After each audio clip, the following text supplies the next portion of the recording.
আসসালামু আলাইকুম। কেমন আছেন সবাই? আশা করছি সবাই ভালো আছেন। লাইভ এমসিকিউর পক্ষ থেকে আপনাদের সবাইকে স্বাগত জানাচ্ছি। আমি আব্দুর রাজ্জাক, প্রভাষক, আইসিটি কুমিল্লা সরকারি কলেজ। আমি 38 বিসিএসে কুমিল্লা সরকারি কলেজে যোগদান করেছি। আজকে আমরা খুবই গুরুত্বপূর্ণ একটা বিষয় নিয়ে আলোচনা করব। এবং আমি বিশ্বাস করি এখান থেকে আপনাদের পরীক্ষাতে অনেকগুলো হচ্ছে এমসিকিউ থাকবে। মিনিমাম হচ্ছে কয়েকটা এমসিকিউ থাকবে। সো সবাই চেষ্টা করবেন এই অংশটা হচ্ছে একটু ভালো করে বুঝে বুঝে পড়ার জন্য। আপনারা সবাই ইঞ্জিনিয়ার, সো আপনারা জানেন যে এবং বিশেষ করে ইলেকট্রিক্যাল ইঞ্জিনিয়ারিং পুরো কনসেপ্টে হচ্ছে আমাদেরকে বুঝে বুঝে পড়ে আসতে হয়েছে। সো সেই জায়গা থেকে হচ্ছে কারো যদি বেসিকের জায়গাটায় কোনো কনফিউশন থাকে অবশ্যই কমেন্ট করে জানাবেন। আমরা চেষ্টা করব আপনার যদি পার্টিকুলার কোনো জায়গাতে প্রবলেম থাকে সেই বিষয়টাকে হচ্ছে অ্যাড্রেস করার জন্য। এবং আবারও বলছি একটু সবাই চেষ্টা করব এই জায়গাটা ভালো করে প্র্যাকটিস করার জন্য। এখান থেকে আমার বিশ্বাস অনেকগুলা প্রশ্ন আসতে পারে। সো আমরা যে বিষয়টা নিয়ে আজকে আলোচনা করব সেটা হচ্ছে সুইচ গিয়ার এবং প্রোটেকশন, এবং এর মধ্যে ইনক্লুড আছে সার্কিট ব্রেকার, প্রোটেক্টিভ বিভিন্ন ধরনের রিলেজ, দেন হচ্ছে পাওয়ার প্ল্যান্ট ইঞ্জিনিয়ারিং এবং রিনিউয়েবল এনার্জি। সো আজকের যদিও এখানে দেখা যাচ্ছে 3টা টপিক, বাট সিলেবাসটা অনেক বড়।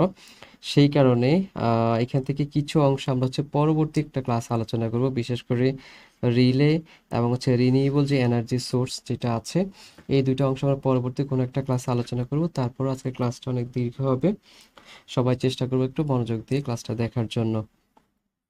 তো শুরুতে আমরা একটু বোঝার চেষ্টা করি যে সুইচ গিয়ার বলতে আমরা কি বুঝি এবং প্রোটেকশন বলতে কি বুঝি। আপনারা সবাই বিষয়গুলো সম্পর্কে ভালোভাবে অবগত। তারপরও হচ্ছে একটু রিক্যাপ করা বলতে পারেন। সো আমরা পাওয়ার সিস্টেম সম্পর্কে এর আগের ক্লাসগুলোতে আলোচনা করেছি। আমরা জানি একটা পাওয়ার সিস্টেমকে আমরা মোটামুটি 3টা ভাগে ভাগ করতে পারি। প্রথমত হচ্ছে পাওয়ার জেনারেশন,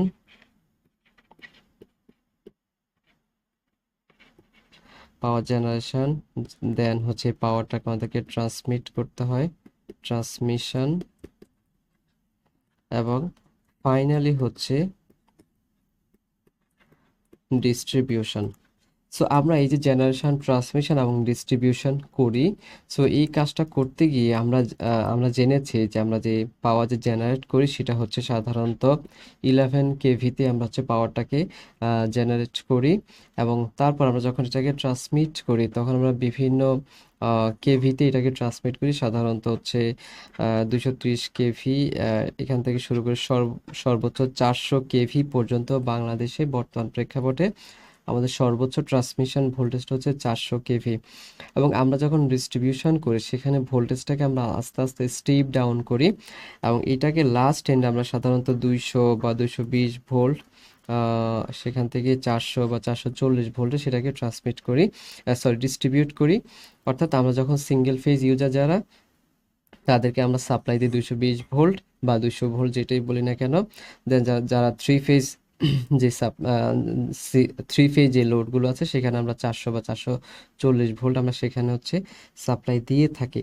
তো এই যে জেনারেশন হচ্ছে 11 কেভি, দেন এটাকে হচ্ছে 400 কেভিতে আমরা ট্রান্সমিট করছি, দেন আবার সেটাকে আমরা হচ্ছে স্টেপ ডাউন করে ফাইনাল হচ্ছে 220 ভোল্ট বা 400 ভোল্টে আমরা সেটাকে নিয়ে আসছি। সো এটা করার জন্য আমাকে হচ্ছে প্রচুর যে সেফটি মেজার নিতে হয়। কারণ হচ্ছে আপনারা জানেন 220 ভোল্ট এটাই হচ্ছে অনেক বড় একটা ভোল্টেজ, সেখান থেকে 400 কিলো ভোল্ট সেটা হচ্ছে হিউজ পরিমাণ ভোল্টেজ। সো এই যে বিশাল পরিমাণ ভোল্টেজকে ফ্লাকচুয়েট করা, তার সাথে সাথে হচ্ছে কারেন্টটাও হচ্ছে বাড়ছে বা কমছে। সো এই ভোল্টেজটাকে হ্যান্ডেল করা বা কারেন্টটাকে হ্যান্ডেল করার জন্য আমাদেরকে সাফিসিয়েন্ট হচ্ছে সেফটি মেজার নিতে হয়। এই সেফটি মেজারটাই হচ্ছে মূলত সুইচ গিয়ার। সো আমি যদি একটু বইয়ের ভাষায় সংজ্ঞাটা বলি, switch gear is the combination of electrical devices use to switch, control and protect electrical power system. প্রথমত আমরা যেটা বলছি সেটা হচ্ছে সুইচ করা। আমরা যদি একেবারে বেসিক একটা সার্কিট চিন্তা করি, এটা যদি আমার হচ্ছে সাপ্লাই হয়, এটা যদি আমার যদি লাইনের হচ্ছে রেজিস্ট্যান্স হয়, এটা যদি আমার একটা লোড হয়, আমরা যদি এখানে একটা সুইচ চিন্তা করি, এটা যদি আমার একটা সুইচ হয়, তো আমরা সাধারণত যেটা করি সোর্স থেকে আমার এই যে সুইচটা আছে সেটাকে আমি যখন হচ্ছে কানেক্ট করব, দেন আমার এখান থেকে কারেন্ট হচ্ছে আমার লোডে আসবে এবং তখন আমার হচ্ছে এই লোডটা হচ্ছে কাজ করবে। এখন এই সুইচের কাজ হচ্ছে মূলত, আমরা যদি একেবারে সিম্পলি চিন্তা করি, তার মানে হচ্ছে আমার হচ্ছে লোডটাকে ফাংশন করবে বা করবে না, অর্থাৎ এই লোডে আমি কারেন্ট সাপ্লাই করব কি করব না, সেটার জন্য হচ্ছে আমরা হচ্ছে এই সুইচটাকে ব্যবহার করি। এখন আমার পাওয়ার সিস্টেম, আমরা জেনেছি অলরেডি যে পাওয়ার সিস্টেম হচ্ছে অনেক জটিল একটা কম্বিনেশন। সেখানে বিভিন্ন ধরনের হচ্ছে হাই ফ্রিকোয়েন্সি ইকুইপমেন্ট আমাদেরকে সেখানে ব্যবহার করতে হয়। সো সেই জায়গাটা প্রোটেকশনের জন্য আমাদেরকে হচ্ছে বিভিন্ন জায়গাতে অনেক বেশি সেফটি মেজার নিতে হয়। সো সেখানে শুধু আমরা সুইচ করলে হবে না, সেখানে আমাদের কন্ট্রোলিংয়ের ব্যাপার আছে। কন্ট্রোলিংয়ের ব্যাপারটা কীরকম, যেটা বলছিলাম, জেনারেশন ভোল্টেজ হচ্ছে 11 কেভি, 11 কেভি থেকে আমরা সেটাকে 33 কেভিতে সেটাকে আমরা হচ্ছে শিফট করছি, সেখান থেকে 132 কেভি, তারপরে হচ্ছে 230 কেভি, কিংবা ফাইনালে 400 কেভিতে আমরা সেটাকে হচ্ছে ট্রান্সমিট করছি। দেন আবার হচ্ছে এই যে হিউজ ভোল্টেজ, সেটাকে আবার হচ্ছে আমরা কমাতে কমাতে 220 ভোল্ট কিংবা 400 ভোল্টে নিয়ে আসছি। সো সেইটাকে আমরা বলছি হচ্ছে কন্ট্রোল করা, অর্থাৎ switching, this is a purpose, another purpose is controlling. এবং অবশ্যই হচ্ছে ফাইনাল আমার সিস্টেমকে বা আমার হচ্ছে যে ইকুইপমেন্টগুলো আছে সেই ইকুইপমেন্টগুলোকে প্রোটেকশন করার বিষয় আছে। সো মেইনলি আমরা যে সুইচ গিয়ার ইকুইপমেন্টগুলো আমরা ব্যবহার করি, সেটা হচ্ছে তিনটা পারপাসকে সার্ভ করার জন্য আমরা ব্যবহার করি। একটা হচ্ছে সুইচিং, দেন হচ্ছে কন্ট্রোলিং, এবং হচ্ছে আমার যে ইকুইপমেন্টগুলো আছে সেগুলো প্রোটেকশন পারপাসে ব্যবহার করে থাকি। এবার আসলে আমরা কিছু এক্সাম্পল দেখি যে সুইচ গিয়ার, সেখান থেকে তো আসলে বোঝা যাচ্ছে না which equipments we use as a switch gear components আর সুইচ গিয়ার ইকুইপমেন্ট। সো আমরা এখানে কিছু ইকুইপমেন্ট এখানে দেখিয়েছি সুইচ গিয়ার ডিভাইস। প্রথমত হচ্ছে সার্কিট ব্রেকার। আমরা সার্কিট ব্রেকার ছাড়া হচ্ছে আমার কোনো সিস্টেম আমরা চিন্তাই করতে পারি না, যদি আমরা জেনারেশন, ট্রান্সমিশন এবং ডিস্ট্রিবিউশনকে চিন্তা করি। সো এই সার্কিট ব্রেকার বিভিন্ন ধরনের হয়ে থাকে, আমরা আজকের আলোচনাতেই শেষের দিকে আমরা জানবো। যেমন হচ্ছে এয়ার ব্লাস্ট সার্কিট ব্রেকার হতে পারে, ওয়েল সার্কিট ব্রেকার হতে পারে, সালফার হেক্সাফ্লোরাইড সার্কিট ব্রেকার হতে পারে, বা হচ্ছে ভ্যাকাম সার্কিট ব্রেকার হইতে পারে। তো এই সার্কিট ব্রেকার কি করে সেটা আমরা পরের দিকে জানবো। তারপর একটু জাস্ট বলার জন্য বলা, আমরা জানি সার্কিট ব্রেকার হচ্ছে যখন হচ্ছে অনেক বেশি পরিমাণ কারেন্ট আমার সিস্টেমে ফ্লো হতে চায় রেটেড কারেন্টের থেকে, তখন আমার হচ্ছে সার্কিট ব্রেকার আমার সার্কিটটাকে, অর্থাৎ আমার যে ইকুইপমেন্ট আছে সেটাকে হচ্ছে ব্রেক করে দেয়, যাতে করে হচ্ছে যে হাই কারেন্টটা হচ্ছে সেখানে এসছে, সেই হাই কারেন্টটা যাতে করে আমার লোডের মধ্যে যেতে না পারে। দেন আমরা যদি সুইচের কথা বলি, বিভিন্ন ধরনের সুইচ ইউজ করা হয়, যেমন হচ্ছে আইসোলেটর বা আমরা ডিসকানেক্টিং সুইচ বলে থাকি, দেন হচ্ছে লোড ব্রেক সুইচ বলতে পারি। সো আইসোলেটর আমরা হচ্ছে আজকের আলোচনাতেই দেখব। লোড ব্রেকের কথা যদি বলি, আপনারা জানেন আমাদের জেনারেশনের সাথে আমার লোডের একটা সম্পর্ক রাখতে হয়। আমার হচ্ছে জেনারেশনটা সাধারণত বেশি রাখতে হয় এবং লোড হচ্ছে কম কম রাখতে হয়। যদি কখনো এরকম হয়ে থাকে, আমার জেনারেশন যেটা আছে সেখান থেকে আমার যদি লোড হচ্ছে অনেক বেশি হয়ে যায়, যদি এটাকে যদি লোড 1 বলি, এটাকে যদি লোড 2 বলি, সো যদি কোনো কারণে আমার হচ্ছে লোড অনেক বেশি হয়ে যায়, তখন আমাদেরকে লোড শেডিং করতে হয়। সো লোড শেডিং করার জন্য আমরা কিছু সুইচ ব্যবহার করে থাকি।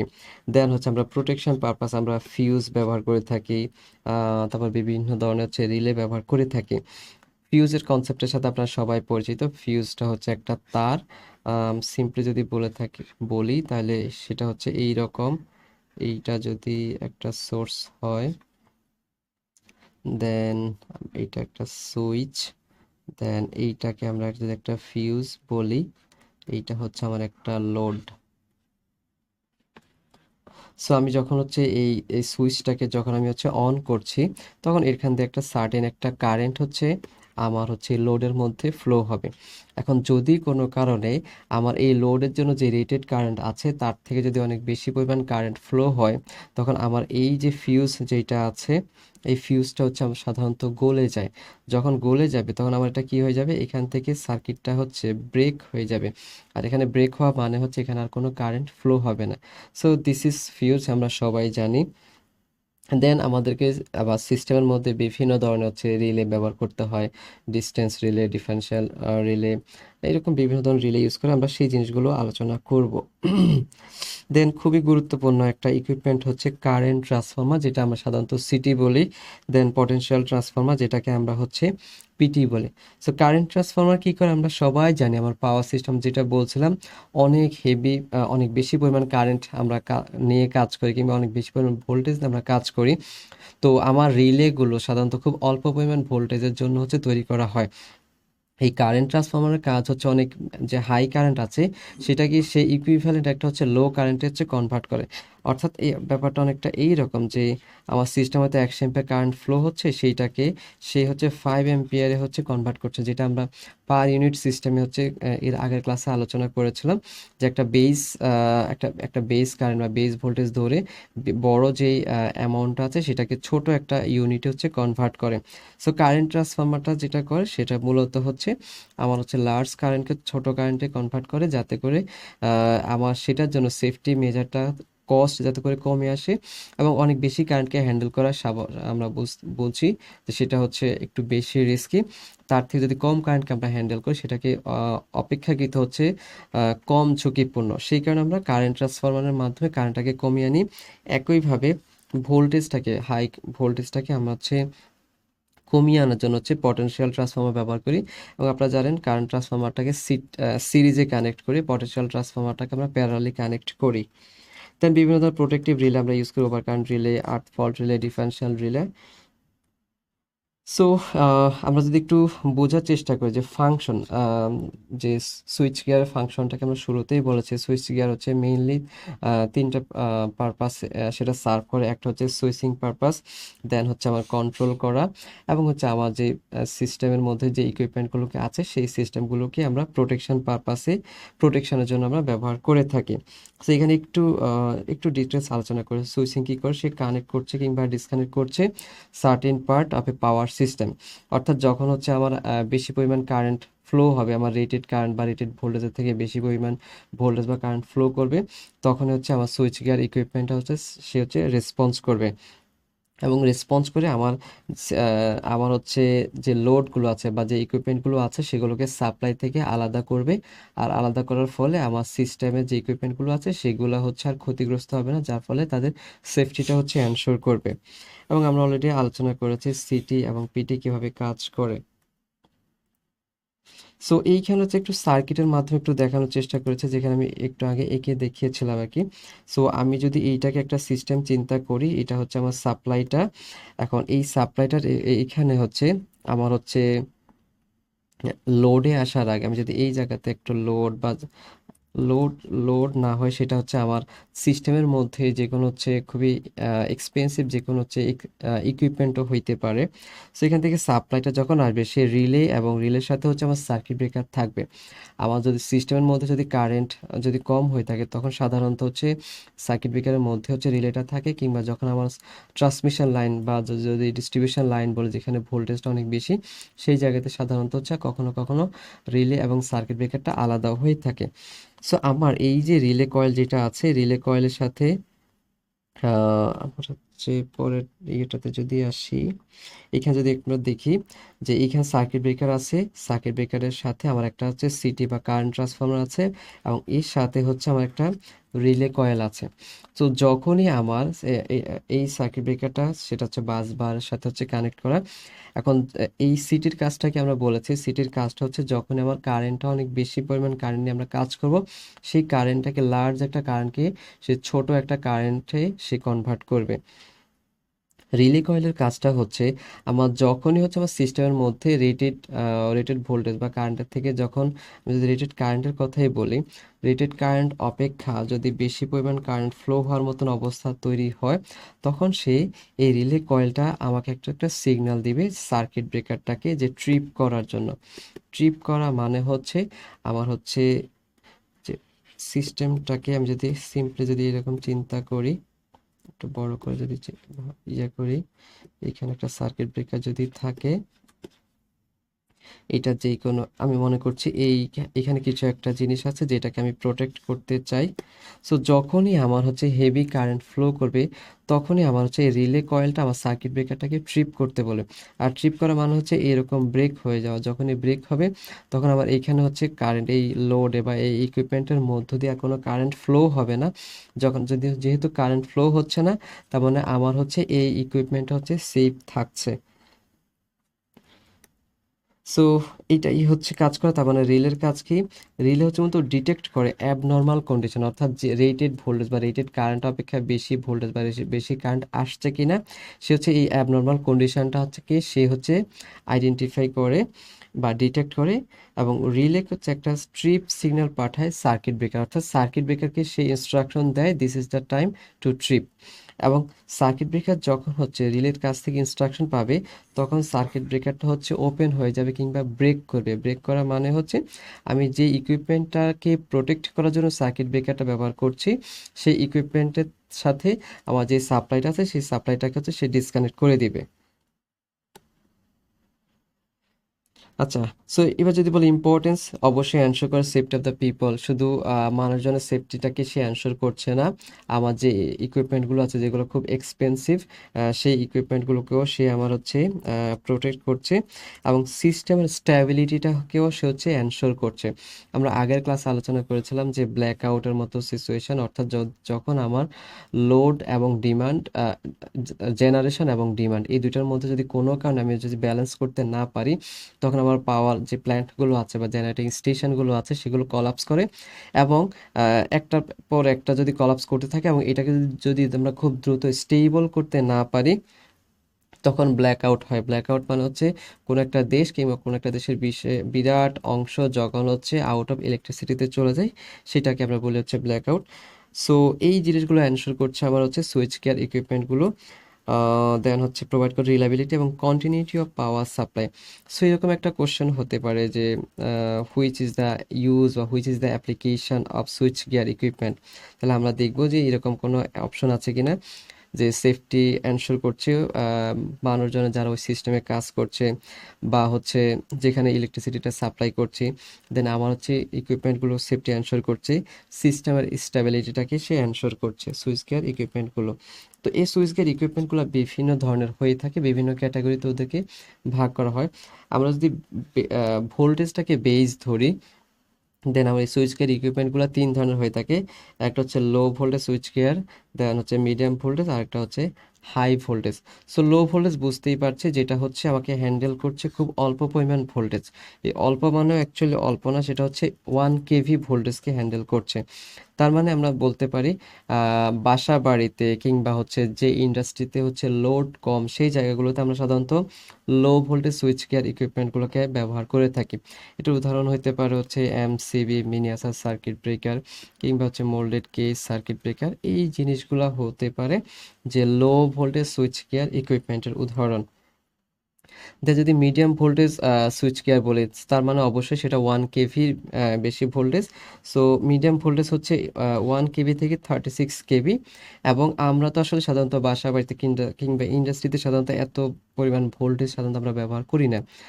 বা হচ্ছে আমরা ছোট ফ্যাক্টরি বলতে পারি, ইন্ডাস্ট্রিতে এইরকম ভোল্টেজ হতেই পারে। সো আমরা বাসা বাড়িতে আমরা হচ্ছে 1 kV আমি ধরে নিতে পারি যে এই পরিমাণে আমরা হচ্ছে লোড ব্যবহার করে থাকি। মিডিয়াম ভোল্টেজের ভোল্টেজ রেটিংটা হচ্ছে 1 kV থেকে 36 kV, অর্থাৎ সেই এই সুইচ গিয়ার ইকুইপমেন্টগুলো হচ্ছে 36 kVর মতো হচ্ছে ভোল্টেজ পর্যন্ত সে আমাকে হচ্ছে প্রোটেকশন দিবে। এবং এটার ইউজ কেস উদাহরণ হচ্ছে ডিস্ট্রিবিউশন সাবস্টেশন হইতে পারে। দেন হাই ভোল্টেজ অবশ্যই সেটা ট্রান্সমিশন লাইন হবে কিংবা এমন ডিস্ট্রিবিউশন লাইন যেখানে ভোল্টেজটা হচ্ছে 36 kV কিংবা তার থেকে বেশি। সো এটা উদাহরণ এরকম প্রশ্ন হতে পারে যে লো ভোল্টেজ সুইচ গিয়ার হচ্ছে কত কি পরিমাণ ভোল্টেজ পর্যন্ত হচ্ছে প্রোটেকশন দিতে পারে। মিডিয়াম ভোল্টেজ সুইচ গিয়ার ইকুইপমেন্টগুলো কত পরিমাণ ভোল্টেজকে প্রোটেকশন দিতে পারে। এবং এই যে 1 kV বলছে, এই এই এই এই ফিগারটা বা এই সংখ্যাটা হচ্ছে কম বেশি হতে পারে, বাট এটাকে আপনি স্ট্যান্ডার্ড ধরে প্রসিড করতে পারেন। দেন হচ্ছে আমরা ইনসুলেশন মিডিয়াম, কোন ধরনের ইনসুলেশন মিডিয়াম ব্যবহার করছি তার বেসিসে আমরা এটাকে দুই ভাগে ভাগ করতে পারি। একটা হচ্ছে এয়ারটাকে যদি আমি ইনসুলেটিং মিডিয়াম হিসেবে ইউজ করি, সেটা হইতে পারে, কিংবা গ্যাস ইনসুলেটিং মিডিয়াম হইতে পারে। যেন আমরা আজকের ক্লাসে হচ্ছে আরেকটু পরে আমরা আলোচনা করবো যে এয়ার সার্কিট ব্রেকার কিংবা এয়ার ব্লাস্ট সার্কিট ব্রেকার, দেন হচ্ছে সালফার হেক্সাফ্লোরাইড বা SF6 সার্কিট ব্রেকার আলোচনা করব। দেন আরেকটা হচ্ছে হাইব্রিড সুইচ গিয়ার। হাইব্রিড মানে হচ্ছে সেটা হচ্ছে এয়ার এবং হচ্ছে আমাদের গ্যাস ইনসুলেশন যেটা আছে দুইটার কম্বিনেশনে এর মধ্যে থাকতে পারে। যেমন হচ্ছে কনস্ট্রাকশনের বেসিসে হচ্ছে আমার এই সুইচ গিয়ার ইকুইপমেন্টকে আমরা দুই ভাগে ভাগ করতে পারি। একটা হচ্ছে ইনডোর, ইনডোর আমরা জানি অর্থাৎ কোনো একটা ইনডোর মানে আমরা জানি একটা কোনো একটা আবদ্ধ একটা জায়গা, যেমন ইনসাইডে বিল্ডিং কোনো একটা বিল্ডিং এর ভিতরে, অর্থাৎ আমরা আমাদের বাসা বাড়ির কথা আমরা চিন্তা করতে পারি। আউটডোর মানে হচ্ছে আমরা জানি যে সাব স্টেশন কিংবা আমরা পাওয়ার প্ল্যান্টের কথা বলতে পারি।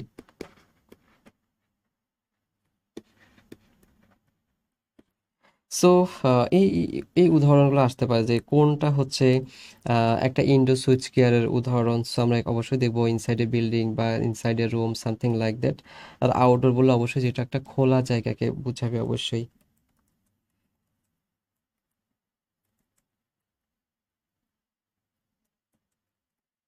সো এখানে আমরা লো ভোল্টেজ সুইচ গিয়ার কিছু ইকুইপমেন্ট সম্পর্কে আমরা একটু আলোচনা করি। আমি একটু আগে বলেছিলাম যে লো ভোল্টেজ সুইচ গিয়ার মানে হচ্ছে যেটা সর্বোচ্চ 1 কিলোভোল্টের মতো ভোল্টেজ থেকে আমাদেরকে প্রোটেকশন দিবে, এবং এর কম্পোনেন্টস হচ্ছে এমসিবি। সো এটা প্রায় সময় আসে, আপনারা সবাই জানেন যে এমসিবির ফুল মিনিংটা কি।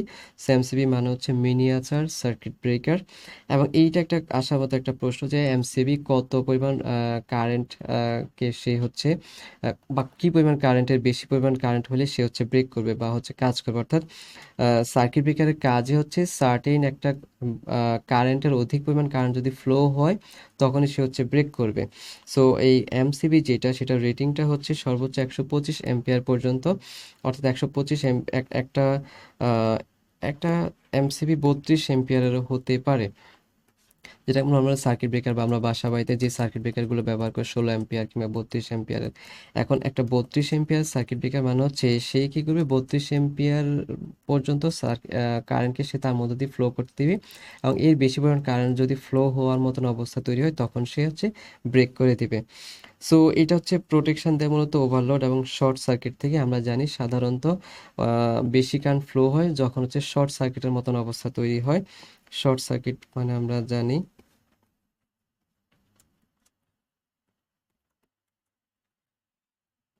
এইরকম যদি হয়, সো কোনো কারণে যদি লোডটা হচ্ছে ইয়ে হয়ে গেল এবং সেটা যদি এইরকম যদি হয়ে যায়,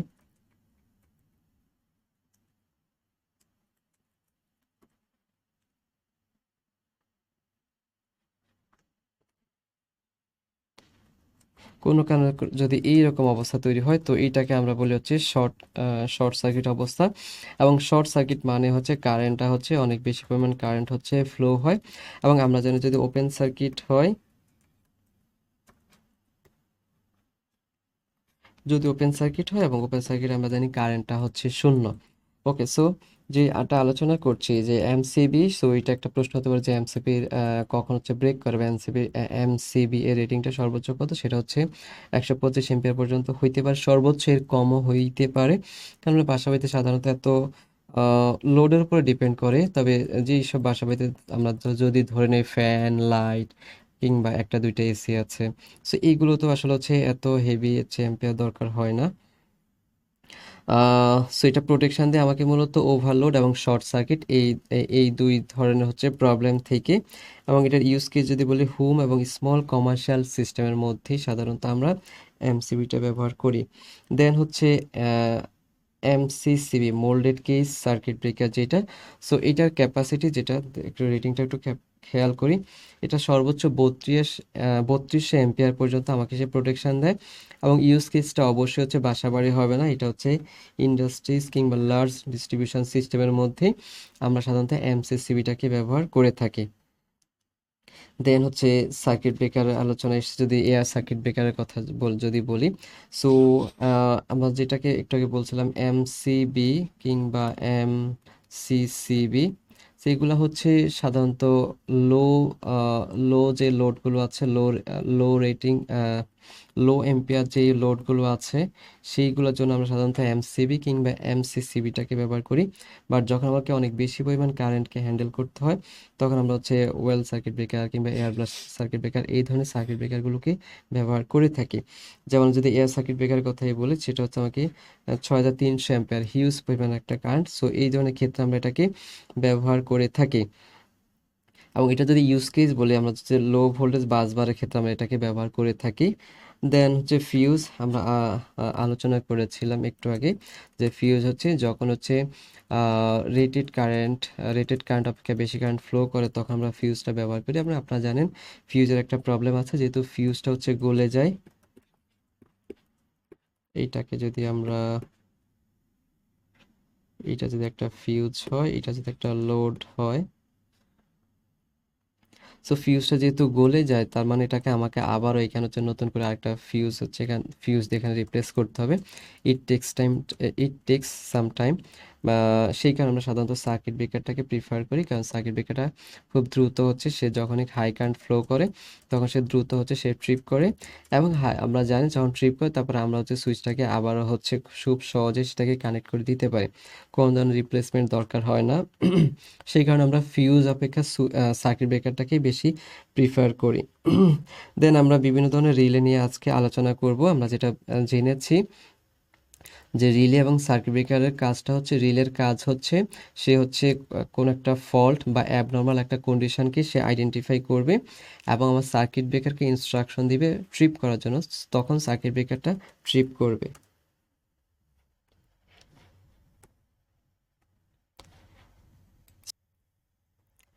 সো আমরা যদি একটু সামারি ড্র করি, তার মানে দাঁড়াচ্ছে এমসিবি মিনিয়াচার যে সার্কিট ব্রেকার আছে, এটা সাধারণত আমরা হচ্ছে আমাদের বাসা বাড়ির মধ্যে এটাকে ব্যবহার করি। এটা সর্বোচ্চ আমরা যেটা বলেছি সেটা হচ্ছে 125 এম্পিয়ার পর্যন্ত প্রোটেকশনের জন্য আমরা ব্যবহার করে থাকি। দেন মোল্ডেড কেস সার্কিট ব্রেকার যেটা আছে সেটা সাধারণত একটু ইন্ডাস্ট্রি লেভেল আমরা চিন্তা করতে পারি, ব্যবহার করে থাকি এটাকে, যেটা হচ্ছে প্রায় 3200 এম্পিয়ারের মতন আমাদেরকে প্রোটেকশন দিয়ে থাকে।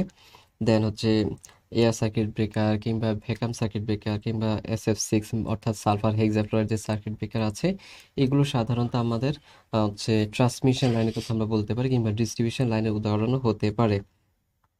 অ্যান্ড দেন হচ্ছে যদি আইসোলেটরের কথা বলি, আইসোলেটরের কাজ হচ্ছে এনশোর করে সেফটি ডিউরিং মেইনটেনেন্স, অর্থাৎ আবার এই ছবিটাতে আপনারা খেয়াল করছেন, এই যে জিনিসটা দেখতে পাচ্ছেন এইটা সাধারণত হচ্ছে এইভাবে থাকে। সো যখনই আমার হচ্ছে আমি এই তিনটাকে যখন আমি হচ্ছে আলাদা করতে চাচ্ছি, তখনই আমার হচ্ছে এই যে জিনিসটা দেখতে পাচ্ছেন এটাকে বলা হয় আইসোলেটর। এই আইসোলেটরটা হচ্ছে আমার তিনটাকে হচ্ছে সেপারেট করছে। তো এটা সাধারণত আমরা মেইনটেনেন্সের কাজ যখন করে থাকি, যাতে করে কোনো এন্ড থেকে যাতে করে হচ্ছে আমার কারেন্ট ফ্লো হইতে না পারে, সেই কারণে মূলত আমরা আইসোলেটরটাকে ব্যবহার করে থাকি।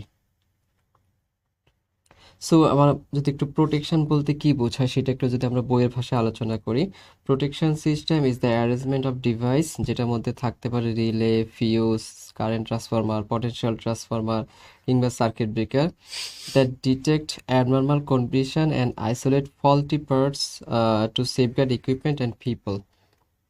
অর্থাৎ খুব সহজ কথা এতক্ষণ ধরে আমরা যেটা আলোচনা করছি, প্রোটেকশন বলতে বোঝাচ্ছে যে যেটার মধ্যে আমরা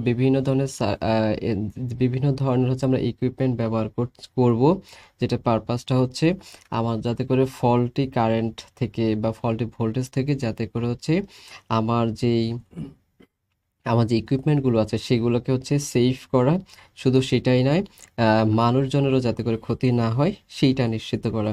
সো এইখানে যদি আমরা একটু বোঝার চেষ্টা করি, স্যার আপনারা দেখতে পাচ্ছেন যে এইখানে হচ্ছে এইটা হচ্ছে আমার সার্কিট ব্রেকার এবং সার্কিট ব্রেকারের দুই প্রান্তে হচ্ছে ডিসকানেক্টর আছে, এবং এইখানে আমরা কারেন্ট ট্রান্সফরমার ব্যবহার করছি। কারণ হচ্ছে এই যে আপনারা যে ট্রান্সমিশন লাইনগুলো যদি আমি বলি, এটা যদি ট্রান্সমিশন লাইন হয়, সো ট্রান্সমিশন লাইন মানে হচ্ছে আমরা জানি ভোল্টেজ অনেক বেশি, এখন ভোল্টেজটা হয়তো বা 230 kV, বাট কারেন্টটাও কিন্তু অনেক বেশি।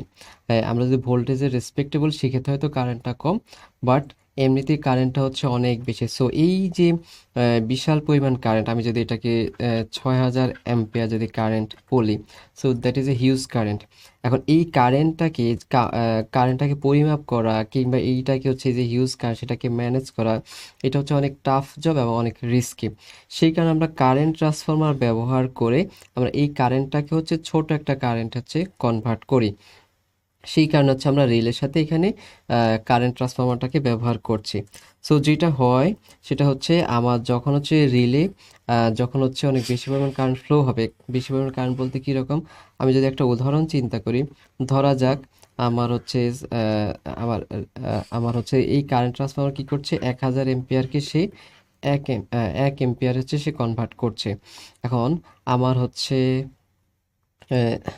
এটা হচ্ছে আমার রেটেড কারেন্ট, অর্থাৎ আমার হচ্ছে এই কারেন্টটাকে আমার সিস্টেম হচ্ছে অ্যালাউ করবে।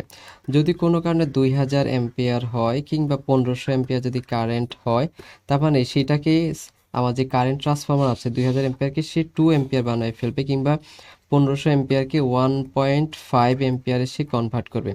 তো যখন আমার কারেন্টটা 1 এম্পিয়ার অপেক্ষা বেশি হবে, তখনই আমার কী করবে, রিলে আমার এই সার্কিট ব্রেকারকে ট্রিপ করার ইনস্ট্রাকশন দিবে। এখন যখন ইনস্ট্রাকশন পাবে সার্কিট ব্রেকারটা, তখনই সে হচ্ছে কী করবে, ট্রিপ করবে। সো এইভাবেই হচ্ছে একটা পাওয়ার সিস্টেম হচ্ছে যে সেফটি মেজারগুলো আছে, কিংবা আমরা যদি যেটা সুইচ গিয়ার বলছি, সুইচ গিয়ারটা এভাবেই কাজ করে থাকে। সো এখানে একটু দেখার চেষ্টা করেছি, এটা হচ্ছে লাইন কারেন্ট, আবার লাইন কারেন্ট হচ্ছে হিউজ পরিমাণের একটা কারেন্ট, যেই কারেন্টটাকে আমার কি কারেন্ট ট্রান্সফর্মার হচ্ছে খুবই ছোট একটা কারেন্টে কনভার্ট করবে। এটা বিভিন্নভাবে সে করতে পারে। আমরা এখানে এটা হচ্ছে যে কারেন্ট ট্রান্সফর্মারটা আছে, সেই কারেন্ট ট্রান্সফর্মার টার্ন রেশিওর উপরে নির্ভর করে সে এই কারেন্টটাকে হচ্ছে লার্জ একটা কারেন্টকে ছোট কারেন্টে সে কনভার্ট করবে। তার মানে হচ্ছে আমার যে আমরা যদি বলি যে এই যে প্রোটেকশনের অবজেক্টিভটা কি, সেটা হচ্ছে ফল্টটাকে কুইকলি হচ্ছে আইডেন্টিফাই করা এবং হচ্ছে আইসোলেট করা, হচ্ছে ফল্টি অংশটাকে হচ্ছে আমার সিস্টেম থেকে আলাদা করা। আর কেন আলাদা করছি, আমার যে ইকুইপমেন্টগুলো হচ্ছে খুব এক্সপেন্সিভ, সেই ইকুইপমেন্টগুলোকে হচ্ছে সেভ করা, এবং হচ্ছে মানুষজনেরও যাতে করে ক্ষতি না হয় সেটা করা, এবং অবশ্যই হচ্ছে আমার সিস্টেমের মধ্যে যে স্টেবিলিটি আছে এবং কন্টিনিউইটি অফ পাওয়ার সাপ্লাই, এইটা হচ্ছে নিশ্চিত করা। সো এই জিনিসগুলো হচ্ছে পাওয়ার সিস্টেম প্রোটেকশনের অবজেক্টিভ। আপনারা অপশনগুলো দেখলে আই হোপ সবাই বুঝতে পারবেন। শুধুমাত্র কমন সেন্স খাটালে আমরা বুঝতে পারবো আর কি, যে কীভাবে আসলে কোন কোন প্রোটেকশনগুলোর জন্য আমরা এই সুইচ গিয়ারগুলোকে ব্যবহার করে থাকবো। সো ওয়ার্কিং প্রিন্সিপাল অলরেডি আমরা আলোচনা করেছি, এখানে এট এ গ্লাস শুধু বোঝার জন্য আমরা দিয়েছি।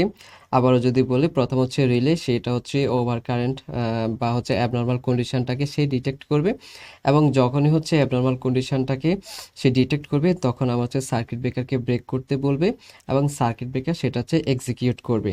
তার মানে ইনস্ট্রাকশনটা দিচ্ছে আপনাকে রিলে, এবং সেটাকে এক্সিকিউশনটা করছে হচ্ছে আমার সার্কিট ব্রেকার।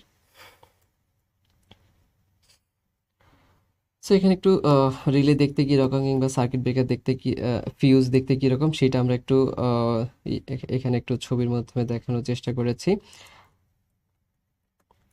এবার আসা হচ্ছে লাইটনিং অ্যারেস্টার। সো লাইটনিং অ্যারেস্টারের চেহারাটা দেখতে এইরকম। আমাদের হচ্ছে আজকের ক্লাসে হচ্ছে একটু পেছন দিকে লাইটনিং অ্যারেস্টার কি, কিভাবে কাজ করে সেটার আলোচনা আছে। আমরা যদি একটু অ্যাট এ গ্লাস দেখি সুইচ গিয়ার এবং প্রোটেকশন, এই দুটোর মধ্যে পার্থক্য কি। তো আমরা যদি প্রথমে হচ্ছে সুইচ গিয়ার ইকুইপমেন্টগুলো দেখি, তাহলে আমাদের জন্য বুঝতে সহজ হবে। যা সার্কিট ব্রেকার, আইসোলেটর, ফিউজ, এই জিনিসগুলো হচ্ছে আমার সুইচ গিয়ার ইকুইপমেন্ট। আর প্রোটেকশনের জন্য হচ্ছে রিলে, তারপর হচ্ছে কারেন্ট ট্রান্সফরমার, পটেনশিয়াল ট্রান্সফরমার, এই জিনিসগুলো হচ্ছে আমার প্রোটেকশন পারপাসে ব্যবহার করি। এবং আমরা চাইলে ফিউজটাকে হচ্ছে সুইচ গিয়ার এবং ফিউজ দুই জায়গার মধ্যে এটাকে আমরা ইনক্লুড করতে পারি। এবার যদি বলি পারপাস, কে কোন পারপাসটা সার্ভ করে। সো প্রোটেকশন এন্ডের কাজ হচ্ছে, অর্থাৎ আমি যদি রিলের কথা বলি, রিলে কি করছে, ডিসাইড করছে when and where to trip, কখন সে ট্রিপ করবে এইটা হচ্ছে সে ডিসাইড করছে, এবং ডিসাইড করার পর সে সার্কিট ব্রেকারকে বলছে, এবং তখন হচ্ছে সার্কিট ব্রেকার সেটাকে এক্সিকিউট করছে। সো এই যে প্রোটেকশন যে ইকুইপমেন্টগুলো আছে সেটাকে বলা হয় হচ্ছে ব্রেইন, আর এটা হচ্ছে মাসেল যেটা হচ্ছে এক্সিকিউশন করছে। আচ্ছা, এবার যদি আসি একটু আর্ক কি সার্কিট ব্রেকারের মধ্যে, আমরা অলরেডি জেনেছি সার্কিট ব্রেকার কি, সার্কিট ব্রেকার কি কি ধরনের হইতে পারে সেটা আমরা আজকের ক্লাসে একটু পরে হচ্ছে আলোচনায় আসবো সেটা। তার আগে আমাদের একটা খুবই গুরুত্বপূর্ণ একটা কনসেপ্ট বুঝতে হবে, সেটা হচ্ছে আর্ক কি একটা সার্কিট ব্রেকারের মধ্যে। সো আমরা যেটা এতক্ষণ ধরে আলোচনার মাধ্যমে আমরা যেটা বুঝলাম, যে এইটা যদি একটা সিস্টেম হয়, আমি খুবই সিম্পল হচ্ছে সিস্টেম ডিজাইন করছি বোঝার জন্য। দেন এইটা হচ্ছে আমার হচ্ছে প্রোটেক্টিং ইকুইপমেন্ট, যেটাকে আমি হচ্ছে আচ্ছা আমি একটু লোডই বলি। এটাকে যদি আমি লোড বলি, আমি ধরে নিচ্ছি এটা হচ্ছে হয়তো আমার একটা এসি, যেটা হচ্ছে এক্সপেন্সিভ একটা লোড, এটাকে আমি প্রোটেক্ট করতে চাচ্ছি। সো যখন আমি হচ্ছে এখানে সার্কিট ব্রেকারটাকে যখন হচ্ছে আমার রিলেটা হচ্ছে ডিটেক্ট করতে পারবে এখানে হচ্ছে অ্যাবনর্মাল কন্ডিশন তৈরি হয়েছে, তখনই আমরা জানি সার্কিট ব্রেকারকে ইনস্ট্রাকশন দিবে এবং সার্কিট ব্রেকার সেটা হচ্ছে ব্রেক করে দিবে। এখন এই সার্কিট ব্রেকারের মধ্যে দুইটা কন্ট্যাক্ট আছে, একটা হচ্ছে মুভিং কন্ট্যাক্ট আর একটা হচ্ছে ফিক্সড কন্ট্যাক্ট। সো আমাদের বাসা বাড়িতে আমরা তো একটু আগে আমরা জেনেছি, আমরা বাসা বাড়িতে সাধারণত এমসিবি কিংবা ছোট ইন্ডাস্ট্রির কথা যদি বলি, সেখানে হচ্ছে এমসিসিবি এই ধরনের সার্কিট ব্রেকার ব্যবহার করে থাকি, যেটা হচ্ছে খুবই অল্প পরিমাণ হচ্ছে কারেন্ট নিয়ে কাজ করে। বাট আমাদের সিস্টেমটার মধ্যে তো হচ্ছে জেনারেশন আছে, দেন ট্রান্সমিশন আছে, ডিস্ট্রিবিউশন আছে।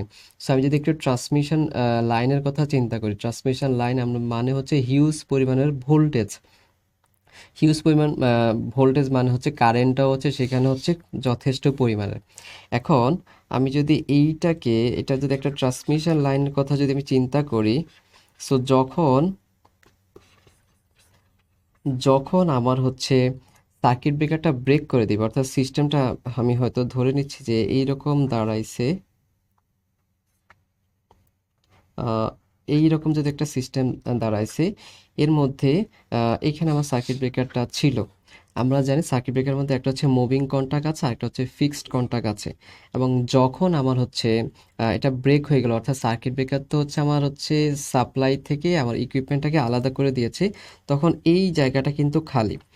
এই জায়গাটা যেহেতু খালি, তার মানে হচ্ছে কিন্তু কারেন্ট ফ্লো হবে না, কারণ আমরা জানি যে কোনো সিস্টেমে কারেন্ট ফ্লো হওয়ার শর্তটাই হচ্ছে এরকম একটা হচ্ছে ক্লোজ একটা পাথ হইতে হবে। তো যখন ক্লোজ পাথ হবে, এরকম একটা ক্লোজ পাথ যখন হবে, তখনই শুধুমাত্র কারেন্ট ফ্লো করবে। তার মানে এইখানে যেহেতু হচ্ছে এটা যেহেতু ওপেন এই জায়গাটা, তার মানে এই দিক দিয়ে কারেন্ট হচ্ছে জিরো হওয়ার কথা। বাট প্র্যাকটিক্যালি যখন হচ্ছে অনেক বেশি পরিমাণ হচ্ছে কারেন্ট ফ্লো করে, তখন এই ক্ষেত্রে এটা আসলে সত্য না, অর্থাৎ এটা প্রযোজ্য না। কেন প্রযোজ্য না সেটা একটু বোঝার চেষ্টা করি আমরা। যেহেতু কারেন্টটা অনেক বেশি পরিমাণ কারেন্ট এদিক দিয়ে ফ্লো হচ্ছে, সো এই ফ্লো হওয়ার কারণে আমাদের কারেন্ট ফ্লো হওয়া মানে হচ্ছে এদিক দিয়ে অনেক বেশি পরিমাণ চার্জ যাচ্ছে। এখন এই চার্জ যেহেতু অনেক বেশি পরিমাণ যাচ্ছে এবং খুব অল্প সময়ের জন্য আমার এই দিক দিয়ে যেহেতু হচ্ছে ওই চার্জ ফ্লোটা হচ্ছে ইন্টারাপ্ট ঘটেছে, যার ফলে এই যে মাধ্যমটা আছে, আমি যদি একটা ওভারহেড ট্রান্সমিশন লাইন চিন্তা করি, তার মানে আমার চারপাশে কি আছে, এয়ার আছে। এই এয়ার থাকার কারণে এই জায়গাটা হচ্ছে আয়োনাইজড হয়ে যায়। আয়োনাইজড হওয়ার কারণে যেটা হয়, এদিক দিয়ে খুবই লো রেজিস্ট্যান্সের একটা পাথ তৈরি হয়। তার মানে হচ্ছে যদিও এটা অ্যাকচুয়ালি হচ্ছে ওপেন হওয়ার কথা, অর্থাৎ মুভিং কন্ট্যাক্ট এবং ফিক্সড কন্ট্যাক্ট দুইটা হচ্ছে সেপারেট হওয়ার কথা। আমি এখানে যদি আঁকি যে এটা হচ্ছে এইরকম হওয়ার কথা ছিল, আর এইরকম হওয়া মানে হচ্ছে এই দিক দিয়ে কারেন্ট ফ্লো হবে না, এটাই হচ্ছে স্বাভাবিক, এটাই হওয়ার কথা ছিল। বাট যেহেতু অনেক বেশি পরিমাণে হচ্ছে আমার হচ্ছে চার্জ ফ্লো হচ্ছে এই দিক দিয়ে, সেই কারণে খুব লো রেজিস্ট্যান্সের একটা পাথ তৈরি হবে। আর এই পাথ তৈরি হওয়া মানে হচ্ছে এই দিক দিয়ে হচ্ছে কারেন্ট ফ্লো হবে। এখন এই যে আর্ক মানেই হচ্ছে এই যে দিক দিয়ে কারেন্টটা ফ্লো হচ্ছে, এই জিনিসটাকে বলা হয় হচ্ছে আর্ক। আর এই আর্কটাকে আমাকে খুবই দ্রুত হচ্ছে আমাকে কোয়েন্স করতে হবে কিংবা এক্সটিংশন করতে হবে, অর্থাৎ এই যে আর্কটা ফর্ম করেছে এটাকে খুব দ্রুত আমাকে এটাকে সরাইতে হবে। আর না হলে তো হচ্ছে এই দিক দিয়ে কারেন্ট প্রবাহিত হবে। আর কারেন্ট প্রবাহিত হওয়া মানে হচ্ছে আমি যদি ট্রান্সফরমার কথা চিন্তা করি, আমি যদি ধরে নিই এখানে একটা ট্রান্সফরমার আছে যেটাকে আমি প্রোটেক্ট করতে চাচ্ছি, সো কারেন্ট বেশি প্রবাহিত হওয়া মানেই তো আমার হচ্ছে ট্রান্সফরমারটা ক্ষতিগ্রস্ত হবে। তার মানে সার্কিট ব্রেকারের অ্যাকচুয়াল যেই পারপাস, সেই পারপাসটা কিন্তু আমার সার্ভ হচ্ছে না। সো এই আর্কটাকে খুব দ্রুত হচ্ছে কোয়েন্স করতে হয় কিংবা এক্সটিংশন করতে হয়।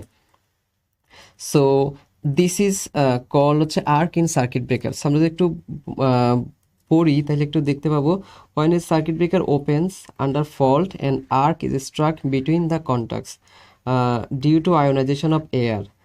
যেটা বলছিলাম, এই যে এখান দিয়ে যেহেতু হচ্ছে আমার হচ্ছে চার্জ যাচ্ছে এবং এই চার্জটা যেহেতু প্রবাহিত হচ্ছিল কন্টিনিউয়াসলি, এবং এই মাধ্যমটা যেহেতু বায়ু মাধ্যম, সো আমি যদি ওভারহেড ট্রান্সমিশন লাইনের কথাই বলি, ট্রান্সমিশন লাইন মানে হচ্ছে এটা একটা বায়ু মাধ্যমের মধ্যে আছে। সো এই যে বায়ু মাধ্যম হওয়ার কারণে হচ্ছে কি হয়, এখানে একটা আর্ক ফর্ম করে। The main job of the circuit breaker is to extinguish the arc. কারণ এই আর্কটাকে খুব দ্রুত হচ্ছে আমাকে হচ্ছে এটাকে এক্সটিংগুইশ করতে হবে।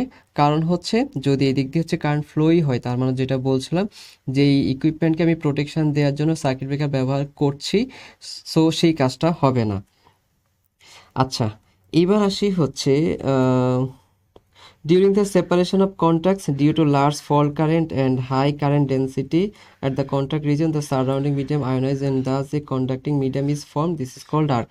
সো আমরা যেটা বলছিলাম, যেহেতু অনেক বেশি পরিমাণ কারেন্ট, অর্থাৎ ট্রান্সমিশন লাইন, যেহেতু উদাহরণ হিসেবে বলছি, ট্রান্সমিশন লাইন মানে হচ্ছে অনেক বেশি পরিমাণ কারেন্ট এবং হচ্ছে কারেন্ট ডেন্সিটিটাও যেহেতু বেশি কন্ট্যাক্ট রিজনের মধ্যে, সেই কারণে হচ্ছে আমার চারপাশের মাধ্যমটা হচ্ছে আয়োনাইজড হয়। আয়োনাইজড হওয়া মানে হচ্ছে এই ধরনের হচ্ছে লো রেজিস্ট্যান্স একটা পাথ তৈরি হয় আর কি, যেটাকে আমরা বলছি আর্ক, এবং এই আর্কটাকে দ্রুত হচ্ছে আমার কোয়েন্স করতে হবে।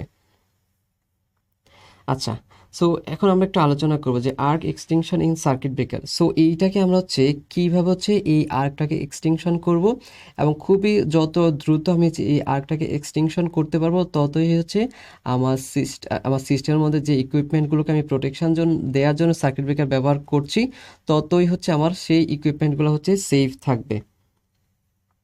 সো এখানে যদি একটু পড়ি, at the instant when the contact begin to separate, the contact area decrease rapidly and large fall current causes increased current density and hence rise in temperature. The heat produced in the medium between contacts, usually the medium is oil or air, is sufficient to ionize the air or vaporize and ionize the oil. অর্থাৎ এতক্ষণ ধরে আমরা যেটা বলেছিলাম সেই জিনিসটা এখানে বলা আছে। সো আমাদের এই ট্রিপলের হচ্ছে আমি এই প্রেজেন্টেশনগুলো হচ্ছে বইয়ের মতো করে রেখেছি, যাতে আপনি রিডিং পড়লে হচ্ছে কনসেপ্টগুলো বুঝতে পারেন। কারণ প্রেজেন্টেশন আকারে করলে সেখানে আসলে অনেক বেশি পরিমাণ তথ্য দেয়া যাবে না, সেই কারণে এইভাবে দেওয়া। এবং আমার বিশ্বাস যে আপনারা একটু রিডিং পড়লে হচ্ছে আপনারা আবার হচ্ছে আগে জিনিসগুলোকে রিক্যাপ করতে পারবেন, এবং যে কেউ যদি কোনো কারণে কোনো কনসেপ্টের জায়গায় প্রবলেম থাকে অবশ্যই আমাদেরকে জানাবেন, আমরা চেষ্টা করব সেই জায়গাটাকে অ্যাড্রেস করার জন্য। এবার হচ্ছে আর্ক ভোল্টেজ। আর্ক ভোল্টেজ কি সেটা একটু যদি আমরা আলোচনা করি। সো আমরা যেটা বলছিলাম যে একটা সিস্টেম, এইটা হচ্ছে আমার যদি মুভিং কন্ট্যাক্ট হয়, এইটা যদি ফিক্সড কন্ট্যাক্ট হয় একটা সার্কিট ব্রেকারের, moving contact, fixed contact. So এখানে যেটা বলছিলাম যে যখন যেহেতু এটা বায়ুমাধ্যম আয়োনাইজড, বায়ুমাধ্যম হওয়ার কারণে দ্রুত হচ্ছে আয়োনাইজড হয়, এবং এদিক দিয়ে লো রেজিস্ট্যান্স একটা পাথ তৈরি হয়। পাথ তৈরি হওয়া মানে হচ্ছে এদিক দিয়ে হচ্ছে আমার হচ্ছে কারেন্ট প্রবাহিত হবে। আর্ক ভোল্টেজ মানে হচ্ছে যেহেতু এদিক দিয়ে হচ্ছে একটা কারেন্ট প্রবাহিত হচ্ছে এবং এটা হচ্ছে অল্প পরিমাণে একটা রেজিস্ট্যান্স আছে, আমরা জানি ভি সমান হচ্ছে আই আর, তার মানে হচ্ছে এখানে একটা ভোল্টেজও হচ্ছে জেনারেট হয়। সো একটা আর্কের মধ্যে যে ভোল্টেজটা তৈরি হয় that is called arc voltage. So এই আর্ক ভোল্টেজটা হচ্ছে খুবই খুবই ছোট হয়, এটা সাধারণত হচ্ছে 3% অফ দ্য রেটেড ভোল্টেজ, অর্থাৎ আমার এই সিস্টেমের মধ্যে যে ভোল্টেজ থাকে তার সাধারণত 3%-এর মতো হয়ে থাকে। সো এই যে যেটা দেখতে পাচ্ছেন আমার সিস্টেমটা, আমরা তো জানি যে ট্রান্সমিশন ডিস্ট্রিবিউশন সবই আমরা সাধারণত হচ্ছে এসি সিস্টেমে করে থাকি। সো এইটা হচ্ছে আমার যদি এসি সাপ্লাইটা হয়ে থাকে, যদি এখানে একটু আঁকি, আমার যদি এইটা যদি এসি সিস্টেম ভোল্টেজটা হয়ে থাকে, সো আর্ক ভোল্টেজটা হচ্ছে এইরকম খুবই অল্প পরিমাণের একটা ভোল্টেজ হয়ে থাকে, এরকম টাইপের একটা ভোল্টেজ হয়ে থাকে আর কি। তার মানে আমরা কি জানলাম, আর্ক ভোল্টেজ। আর্ক ভোল্টেজ মানে হচ্ছে যখন হচ্ছে একটা সার্কিট ব্রেকার হচ্ছে ব্রেক করে, তখন কারেন্টেরও অনেক বেশি পরিমাণ প্রবাহ হওয়ার কারণে ওই জায়গাটা হচ্ছে আয়োনাইজড হয়। আয়োনাইজড হওয়া মানে হচ্ছে সেখানে একটা লো রেজিস্ট্যান্স একটা পাথ তৈরি হয়। পাথ তৈরি হওয়া মানে হচ্ছে কারেন্ট প্রবাহিত হওয়া, এবং যেহেতু কারেন্ট আছে একটু রেজিস্ট্যান্স আছে, তার মানে এখানে একটা ভোল্টেজ ড্রপ কিংবা একটা ভোল্টেজ জেনারেট হয়, that is called arc voltage. এবং এই ভোল্টেজটা খুবই অল্প, যেটা হচ্ছে 3% অফ দ্য রেটেড ভোল্টেজ। এবার হচ্ছে রিস্ট্রাইকিং ভোল্টেজ। রিস্ট্রাইকিং ভোল্টেজটা কি? Voltage appear across the breaker contacts immediately after arc extension. অর্থাৎ আমরা যেটা এতক্ষণ ধরে আলোচনা করেছি যে আর্কটাকে খুব দ্রুত হচ্ছে আমাকে এক্সটিংশন করতে হবে, অর্থাৎ এটাকে রিমুভ করতে হবে। সো এখন এই রিমুভ করাকালীন সময়ে আমার হচ্ছে যেই ভোল্টেজটা সার্কিট ব্রেকারের অ্যাক্রসে হচ্ছে দেখা যায় সেই ভোল্টেজটাকে বলা হয় হচ্ছে রিস্ট্রাকিং ভোল্টেজ। এবং এই ভোল্টেজটা হচ্ছে ট্রানজিয়েন্ট হয়ে থাকে। ট্রানজিয়েন্ট মানে হচ্ছে সেটা হচ্ছে খুব দ্রুত হচ্ছে বাড়ে এবং খুব অল্প সময়ের মধ্যে হচ্ছে এই ভোল্টেজটা হচ্ছে রিমুভ হয়ে যায়। সেই কারণে বলা হয়ে থাকে ট্রানজিয়েন্ট ইন নেচার। ট্রানজিয়েন্ট মানে আমরা জানি যেটা হচ্ছে ক্ষণস্থায়ী। সো এইটা একটা প্রশ্ন হতে পারে আর কি, যে রিস্ট্রাকিং ভোল্টেজটা কী ধরনের ভোল্টেজ, বা নিচের কোন ভোল্টেজটা হচ্ছে ট্রানজিয়েন্ট ভোল্টেজ বা ট্রানজিয়েন্ট ইন নেচার। সো সেটা হচ্ছে রিস্ট্রাকিং ভোল্টেজ। আচ্ছা, দেন হচ্ছে এখানে আমরা সার্কিট ব্রেকার সম্পর্কে একটু আলোচনা করেছি। আমরা সবাই সার্কিট ব্রেকার সম্পর্কে খুব ভালোভাবে অবগত। এখন আমরা যদি একটু সংজ্ঞাটা যদি একটু বলি, রিস্ট্রাকিং ভোল্টেজ বলতে কি বোঝায়, তাহলে আমরা এটা কিভাবে বলতে পারি? রিস্ট্রাকিং ভোল্টেজ অথবা এটাকে আমরা বলতে পারি transient voltage is the voltage that appear across the contacts of the circuit breaker immediately after the arc is extinguished. অর্থাৎ যখন আমি আরেকটাকে এক্সটিংগুইশড করেছি, এক্সটিংগুইশড মানে হচ্ছে আরেকটাকে যখন আমি হচ্ছে সম্পূর্ণ হচ্ছে সরাতে পেরেছি, যখন আর আরেকটা নেই, ওই মুহূর্তে আমার যেই ভোল্টেজটা ফিক্সড কন্ট্যাক্ট এবং মুভিং কন্ট্যাক্টের অ্যাক্রসে দেখা যাচ্ছে, সেই ভোল্টেজটাকে বলা হয় হচ্ছে রিস্ট্রাইকিং ভোল্টেজ। এবং এটা হচ্ছে একটা ট্রানজিয়েন্ট ভোল্টেজ, অর্থাৎ ক্ষণস্থায়ী একটা ভোল্টেজ। এবার আসি হচ্ছে recovery voltage. The voltage across breaker contacts after the arc is extinguished and the transient dry out. অর্থাৎ ট্রানজিয়েন্ট যেই অবস্থা, আমরা একটু আগে যে ভোল্টেজটাকে আলোচনা করি সেটা হচ্ছে রিস্ট্রাইকিং ভোল্টেজ। রিস্ট্রাইকিং ভোল্টেজটা হচ্ছে ট্রানজিয়েন্ট অবস্থাটা যাওয়ার পরে, অর্থাৎ আরেকটা এক্সটিংগুইশ করলাম, এক্সটিংগুইশ করার পর ওই ইন দ্য মিন টাইম খুব অল্প সময়ের মধ্যে যে ভোল্টেজটা আমি দেখেছি সেটা হচ্ছে রিস্ট্রাইকিং ভোল্টেজ। অ্যান্ড এই রিস্ট্রাইকিং ভোল্টেজটা যখন আমার হচ্ছে চলে গিয়েছে, যেটা আমরা একটু আগে বলছি ট্রানজিয়েন্ট ভোল্টেজ, এরপর আমি হচ্ছে আমার সার্কিট ব্রেকারের অ্যাক্রসে যে ভোল্টেজটা পাচ্ছি সেটাকে বলা হয় হচ্ছে রিকভারি ভোল্টেজ। এবার যদি আমরা একটু আলোচনা করি rate of rise of recovery voltage, তো এই যে রিকভারি ভোল্টেজটা হচ্ছে কিভাবে হচ্ছে বাড়ে সময়ের সাথে সাথে, সেটাকেই বলা হয় হচ্ছে rate of rise of restriking voltage. এটা যদি আমরা সংজ্ঞাটা একটু পড়ি, the rate of rise of restriking voltage is defined as peak transient recovery voltage divided by total time from zero voltage to peak voltage. অর্থাৎ আমার ভোল্টেজটা জিরো থেকে আমার সিস্টেমের যেই ভোল্টেজ, সেই ভোল্টেজে আসতে যেই সময়টা লাগে সেটাই হচ্ছে rate of rise of restriking voltage. এবং এই যে rate of rise of restriking ভোল্টেজটা যদি ডাইলেক্ট্রিক স্ট্রেংথ থেকে বেশি হয়, তখন হচ্ছে আর্ক হচ্ছে পুনরায় হচ্ছে দেখা যায়। অর্থাৎ এইটা হচ্ছে কম হওয়াটা, রেট অফ রাইজ অফ রিস্ট্রাকিং যে ভোল্টেজটা, এটা যত কম হবে তত হচ্ছে আমার হচ্ছে আর্কটা পুনরায় আর দেখা যাওয়ার সম্ভাবনা থাকবে না। সো এইখান থেকে যদি বলি যে রিকভারি ভোল্টেজ কোনটা, সেটা একটা প্রশ্ন হতে পারে। কিংবা হচ্ছে rate of rise of restriking voltage এবং ডাইলেক্ট্রিক স্ট্রেংথের মধ্যে সম্পর্ক কি, যদি আমি হচ্ছে আর্কটাকে আর না দেখতে চাই, তার মানে আমরা বলবো যে ডাইলেক্ট্রিক স্ট্রেংথটা বেশি হইতে হবে রেট অফ রাইজ অফ রিস্ট্রাকিং ভোল্টেজের থেকে। দেন হচ্ছে রিস্ট্রাকিং ভোল্টেজ কোনটা? রিস্ট্রাকিং ভোল্টেজ হচ্ছে আর্কটা এক্সটিংশন হওয়ার পরে আমার সিস্টেমে খুবই অল্প সময়ের জন্য যেই ভোল্টেজটা দেখি সেটাই হচ্ছে আমার রিস্ট্রাকিং ভোল্টেজ। রিস্ট্রাকিংটা যখন আমার আর্কটা এক্সটিংশন হবে, আমি একটু যদি এখানে লিখি তাহলে বুঝতে সহজ হবে আশা করি। আর্ক এক্সটেনশন হলো খুব অল্প সময়ের মধ্যে যে ভোল্টেজটা দেখব সেটা হচ্ছে আমার রিস্ট্রাইকিং ভোল্টেজ। এবার আসছে রিকভারি ভোল্টেজ কোনটা?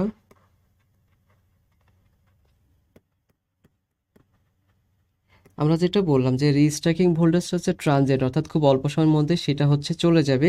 সো এই ট্রানজিয়েন্ট ভোল্টেজটা যাওয়ার পরে আমার হচ্ছে সার্কিট ব্রেকারের দুইটা কন্ট্যাক্টসের এগেনস্টে যে ভোল্টেজটা পাবো সেটা হচ্ছে রিকভারি ভোল্টেজ। এই রিকভারি ভোল্টেজটা সময়ের সাথে সাথে কিভাবে সেটা হচ্ছে বাড়ছে, that is called rate of rise of restriking voltage. এবং এই rate of rise of restriking voltage, এই রেটটা হচ্ছে কম হওয়াটা হচ্ছে আমার জন্য হচ্ছে ভালো। যদি কোনো কারণে এটা বেশি হয় আমার ডাইইলেকট্রিক স্ট্রেংথের থেকে, তাহার মানে হচ্ছে পুনরায় হচ্ছে আমার সিস্টেমের মধ্যে আরেকটাকে দেখা যেতে পারে। সো এটা এখানে বলা আছে if rate of rise of restriking voltage rises too fast the breaker may restrike, অর্থাৎ আর্ক হচ্ছে রিফর্ম করতে পারে, এবং যেটা হচ্ছে আমার সিস্টেমের জন্য হচ্ছে ডেঞ্জারাস। তার মানে হচ্ছে আমার হচ্ছে rate of rise of restriking ভোল্টেজটা হচ্ছে কম হলে আমার সিস্টেম হচ্ছে পুনরায় হচ্ছে আর্ক রিফর্ম করার হচ্ছে সুযোগ থাকবে না। সো এখানে ওটা একটু দেখেছি, এটা হচ্ছে আমার সার্কিটের ভোল্টেজ, এবং হচ্ছে এই যে এখানে দেখুন রিস্ট্রাইকিং ভোল্টেজ, রিস্ট্রাইকিং ভোল্টেজটা আমরা হচ্ছে ট্রানজিয়েন্ট, এবং ট্রানজিয়েন্ট মানে দেখুন এটা হচ্ছে বাড়ছে কমছে, এবং এই জায়গা থেকে কিন্তু ভোল্টেজটা হচ্ছে অনেক বেশি হয়ে গেছে। এবং এই যে active recovery voltage, recovery voltage যেটা সেটা কিন্তু এই জায়গাতে, অর্থাৎ এক একটা সময় কিন্তু এই ভোল্টেজটা হচ্ছে এক এক রকম হচ্ছে। সো এইখান থেকে দেখে আমার মনে হয় আমরা একটু ধারণা করতে পারবো যে আমার সার্কিট ভোল্টেজ কোনটা, রিস্ট্রাইকিং ভোল্টেজ কোনটা, বা রিকভারি ভোল্টেজ কোনটা। এবং রিস্ট্রাইকিং ভোল্টেজ মানে হচ্ছে আমরা জানি যে ট্রানজিয়েন্ট একটা ভোল্টেজ। সো যদি বলে আবারও বলি, যদি প্রশ্ন এখান থেকে কী আসতে পারে, সো প্রশ্ন হচ্ছে যে কোন ভোল্টেজ হচ্ছে ট্রানজিয়েন্ট ভোল্টেজ, কিংবা হচ্ছে rate of rise of restriking ভোল্টেজের ক্ষেত্রে কোনটি কোন কন্ডিশনের ক্ষেত্রে আমার হচ্ছে পুনরায় হচ্ছে আর্ক হচ্ছে রিস্ট্রাইক করতে পারে, পুনরায় হচ্ছে আর্ক দেখা দিতে পারে, এরকম প্রশ্নগুলো আসতে পারে। সো এবং এইটা যেহেতু আমি শুরুতেই বলেছি, এই আজকের বিষয়টা খুবই গুরুত্বপূর্ণ। সো আমি চেষ্টা করবো ম্যাক্সিমাম সংখ্যক এমসিকিউ দেওয়ার জন্য, যাতে করে আপনারা ভালোভাবে এটাকে প্র্যাকটিস করতে পারেন।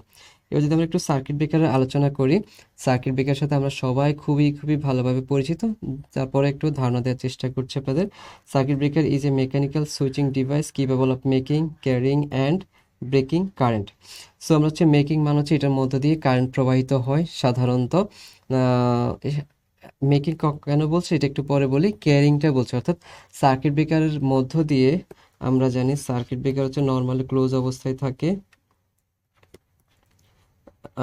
এইটা যদি একটা সার্কিট ব্রেকার চিন্তা করি, এটা যদি হচ্ছে আমি একটা লোড চিন্তা করি, সো এইটা হচ্ছে এটা যদি আমি যখন সুইচ দিব, এই দিক দিয়ে হচ্ছে আমার কারেন্ট প্রবাহিত হবে। সো সার্কিট ব্রেকার নর্মালি হচ্ছে ক্লোজ অবস্থা, যেটাকে আমরা সাধারণত এনসি বলি। এখন এই যে সেটাকে আমরা বলছি ক্যারিং। মেকিংটা একটু পরে আসছে ব্রেকিং। কখন ব্রেক করবে? যদি আমার সিস্টেমে অনেক বেশি পরিমাণ কারেন্ট প্রবাহিত হয়, তখন সে কী করবে, আমাকে ফল্ট ক্লিয়ার করার জন্য সে আমার লোডটাকে, আমার যে সাপ্লাই আছে সেখান থেকে সেটাকে সেপারেট করে দিবে। মেকিং কখন বলছি? সো আমার সার্কিট ব্রেকারটা যখন ট্রিপ করলো, তখন তো এইরকম অবস্থা হয়। দেন হচ্ছে আমি যা ফল্ট ক্লিয়ার করার পরে আপনারা জানেন সার্কিট ব্রেকার আমরা যে বাসাবাড়িতে যে এমসিবি সার্কিট ব্রেকারটা ব্যবহার করি, সেটা শুধুমাত্র উপরের দিকে উঠাই দিলেই হচ্ছে হয়। সেটাকে আমরা বলি হচ্ছে মেক করা। তখন সার্কিট ব্রেকার মেক করছে, কিংবা ক্যারি করছে, অথবা হচ্ছে ব্রেক করছে যখন দরকার হচ্ছে। অর্থাৎ যখন বেশি পরিমাণ কারেন্ট প্রবাহিত হবে, তখন সে কী করবে, ব্রেক করে দিবে। নর্মালি সার্কিট ব্রেকারের মধ্য দিয়ে কারেন্ট প্রবাহিত হয়। আর হচ্ছে মেক কোনটাকে বলছি, কোন একটা ফল্ট ক্লিয়ার হওয়ার পর আমরা যখন ম্যানুয়ালি সেই সার্কিট ব্রেকারটাকে আবারও হচ্ছে নর্মালি ক্লোজ করে দিচ্ছি, সেটাকেই বলা হয় হচ্ছে মেকিং করা। আচ্ছা, এবার একটু আলোচনা করি যে সার্কিট ব্রেকার কী কী ধরনের হইতে পারে। তো সার্কিট ব্রেকার বিভিন্ন ধরনের হতে পারে। সেটা হচ্ছে আমরা যদি চিন্তা করি হচ্ছে কীভাবে হচ্ছে আর্কটাকে কোয়েন্স করে, তার বেসিসে সার্কিট ব্রেকারকে বিভিন্ন ভাগে ভাগ করা। আমরা এখানে well circuit breaker, air blast circuit breaker হতে পারে, ভ্যাকাম সার্কিট ব্রেকার হতে পারে, SF6 বা সালফার হেক্সাফ্লোরাইড সার্কিট ব্রেকার হতে পারে। এর বাহিরেও আরও বিভিন্ন ধরনের সার্কিট ব্রেকার হতে পারে, বাট এগুলো হচ্ছে খুবই খুবই কমন। এখন কথা হচ্ছে এগুলোকে আমরা বাসা বাড়িতে ব্যবহার করি না, এগুলো সাধারণত আমরা হচ্ছে ট্রান্সমিশন লাইনের ক্ষেত্রে ব্যবহার করি, কারণ হচ্ছে এগুলো হচ্ছে অনেক বেশি পরিমাণ সার্কিট, বেশি পরিমাণ কারেন্টকে ব্রেক করার জন্য ব্যবহার করি। আমরা বাসাবাড়িতে যেটা ব্যবহার করি সেটা হচ্ছে এমসিবি, যেটা ক্যাপাসিটি খুবই ছোট, আমরা আলোচনা করেছি অলরেডি। 125 সর্বোচ্চ 125 এম্পিয়ার পর্যন্ত কারেন্টকে সে ব্রেক করতে পারে। বা ট্রান্সমিশন লাইনের ক্ষেত্রে এই কারেন্ট হচ্ছে অনেক বেশি পরিমাণের হয়ে থাকে, তখন আমরা হচ্ছে এই ধরনের সার্কিট ব্রেকারগুলোকে ব্যবহার করে থাকি। এখন এই যে 4টা ক্যাটাগরি আমি এখানে বলেছি, সেটা কিসের বেসিসে ভাগ করা হয়েছে? এটা হচ্ছে based on medium used for arc quenching. আমরা একটু আগে আলোচনা করেছিলাম যে সার্কিট ব্রেকারের কাজ হচ্ছে খুব দ্রুত হচ্ছে আর্কটাকে কোয়েন্স করা, অর্থাৎ আর্কটাকে হচ্ছে রিমুভ করা। আর্ক কি আমরা সেটা একটু আগে আলোচনা করেছি। আমার হচ্ছে সার্কিট ব্রেকারের ফিক্সড কন্টাক্ট এবং মুভিং কন্টাক্টের মধ্যে যখন হচ্ছে লো রেজিস্ট্যান্স একটা পাথ তৈরি হয় তখন সেটাকে বলা হয় হচ্ছে আর্ক। সো এই আর্কটা আমার সিস্টেমের জন্য খুবই খুবই ক্ষতিকর, অর্থাৎ সার্কিট ব্রেকারকে আমি ব্যবহারই করছি আমার সিস্টেমের মধ্যে যে গুরুত্বপূর্ণ বা খুব এক্সপেন্সিভ যে ইকুইপমেন্টগুলো আছে সেগুলোকে প্রোটেকশন দেওয়ার জন্য। বা আর্ক যখন ফর্ম করবে তখন তো আসলে এই দিক দিয়ে কারেন্ট আসলে প্রবাহিতই হবে। সো যেহেতু প্রবাহিত হবে তার মানে তো হচ্ছে আমার সার্কিট ব্রেকার কোনো কাজে আসছে না। সো এই আর্ক কোয়েন্স করার জন্য আমি কি মিডিয়াম ব্যবহার করছি তার বেসিসে মূলত এই ভাগগুলো করা হয়েছে। এবার আমরা একটু দেখি কেমনে কেমনে এটাকে কাজ করে থাকে। তো আমরা অলরেডি এই বিষয়টা আলোচনা করেছি, তারপরও সার্কিট ব্রেকারের আলোচনার সাথে এটা প্রাসঙ্গিক দেখে এখানে একটু দিয়েছি। এইটাকে যদি আমি বাসবার বলি, সেই বাসবার সাথে আমি এখানে সার্কিট ব্রেকার আছে এবং সার্কিট ব্রেকারের সাথে হচ্ছে আমরা রিলেকেও ব্যবহার করি। রিলে কয়েলে কারেন্ট হচ্ছে খুব অল্প পরিমাণ কারেন্ট প্রবাহিত হয়, লো কারেন্ট। এখন আমি যেটা এতক্ষণ ধরে বলেছি যে আমার ট্রান্সমিশন লাইনে কারেন্ট হচ্ছে অনেক বেশি, সো বেশি কারেন্টকে ছোট কারেন্টে কনভার্ট করে কে সিটি বা কারেন্ট ট্রান্সফর্মার। সো এই কারেন্ট ট্রান্সফর্মার কি করে, রিলে রিলে কয়েলের মধ্যে খুবই অল্প পরিমাণ কারেন্ট প্রবাহিত করে এবং এই অল্প পরিমাণ কারেন্ট থেকেই হচ্ছে সে হচ্ছে আমার এই সার্কিট ব্রেকার বা আমার এই সিস্টেমের জন্য রেটেড কারেন্ট কত সেটাকে সে হচ্ছে ক্যালকুলেশন করার পর যখন হচ্ছে আমার হচ্ছে বেশি পরিমাণ কারেন্ট প্রবাহিত হয়, রিলে কয়েল আপনারা জানেন সে হচ্ছে আমার সার্কিট ব্রেকারকে সিগন্যাল দিবে এবং তখন আমার সার্কিট ব্রেকার হচ্ছে আমার সিস্টেমটাকে হচ্ছে ব্রেক করে দেবে। এইটাই হচ্ছে আমার সার্কিট ব্রেকারের অপারেশন প্রিন্সিপাল। এবার আসে হচ্ছে আমরা যেটা বলছিলাম যে সার্কিট ব্রেকার বিভিন্ন ধরনের হয়ে থাকে। So air blast circuit breaker সম্পর্কে আমরা একটু এখানে আলোচনা করি। So air blast circuit breaker মানে হচ্ছে এইটা যেটা দেখতে পাচ্ছেন সেটা হচ্ছে আর্ক এক্সটিংশন চেম্বার। এখানে অনেকগুলো হচ্ছে ইনসুলেটর আছে এবং ইনসুলেটরগুলো হচ্ছে হলো, অর্থাৎ এর ভিতর দিয়ে হচ্ছে খুব সহজেই হচ্ছে এয়ার পাস করতে পারে। So air blast circuit breaker মানে হচ্ছে দেখেন দেখুন একটা নিচে হচ্ছে এয়ার রিজার্ভার আছে যেটার মধ্যে এয়ারটাকে অর্থাৎ বাতাসকে হচ্ছে অনেক কম্প্রেসড করে হচ্ছে রাখা হয়। এখন যখন যখন আমার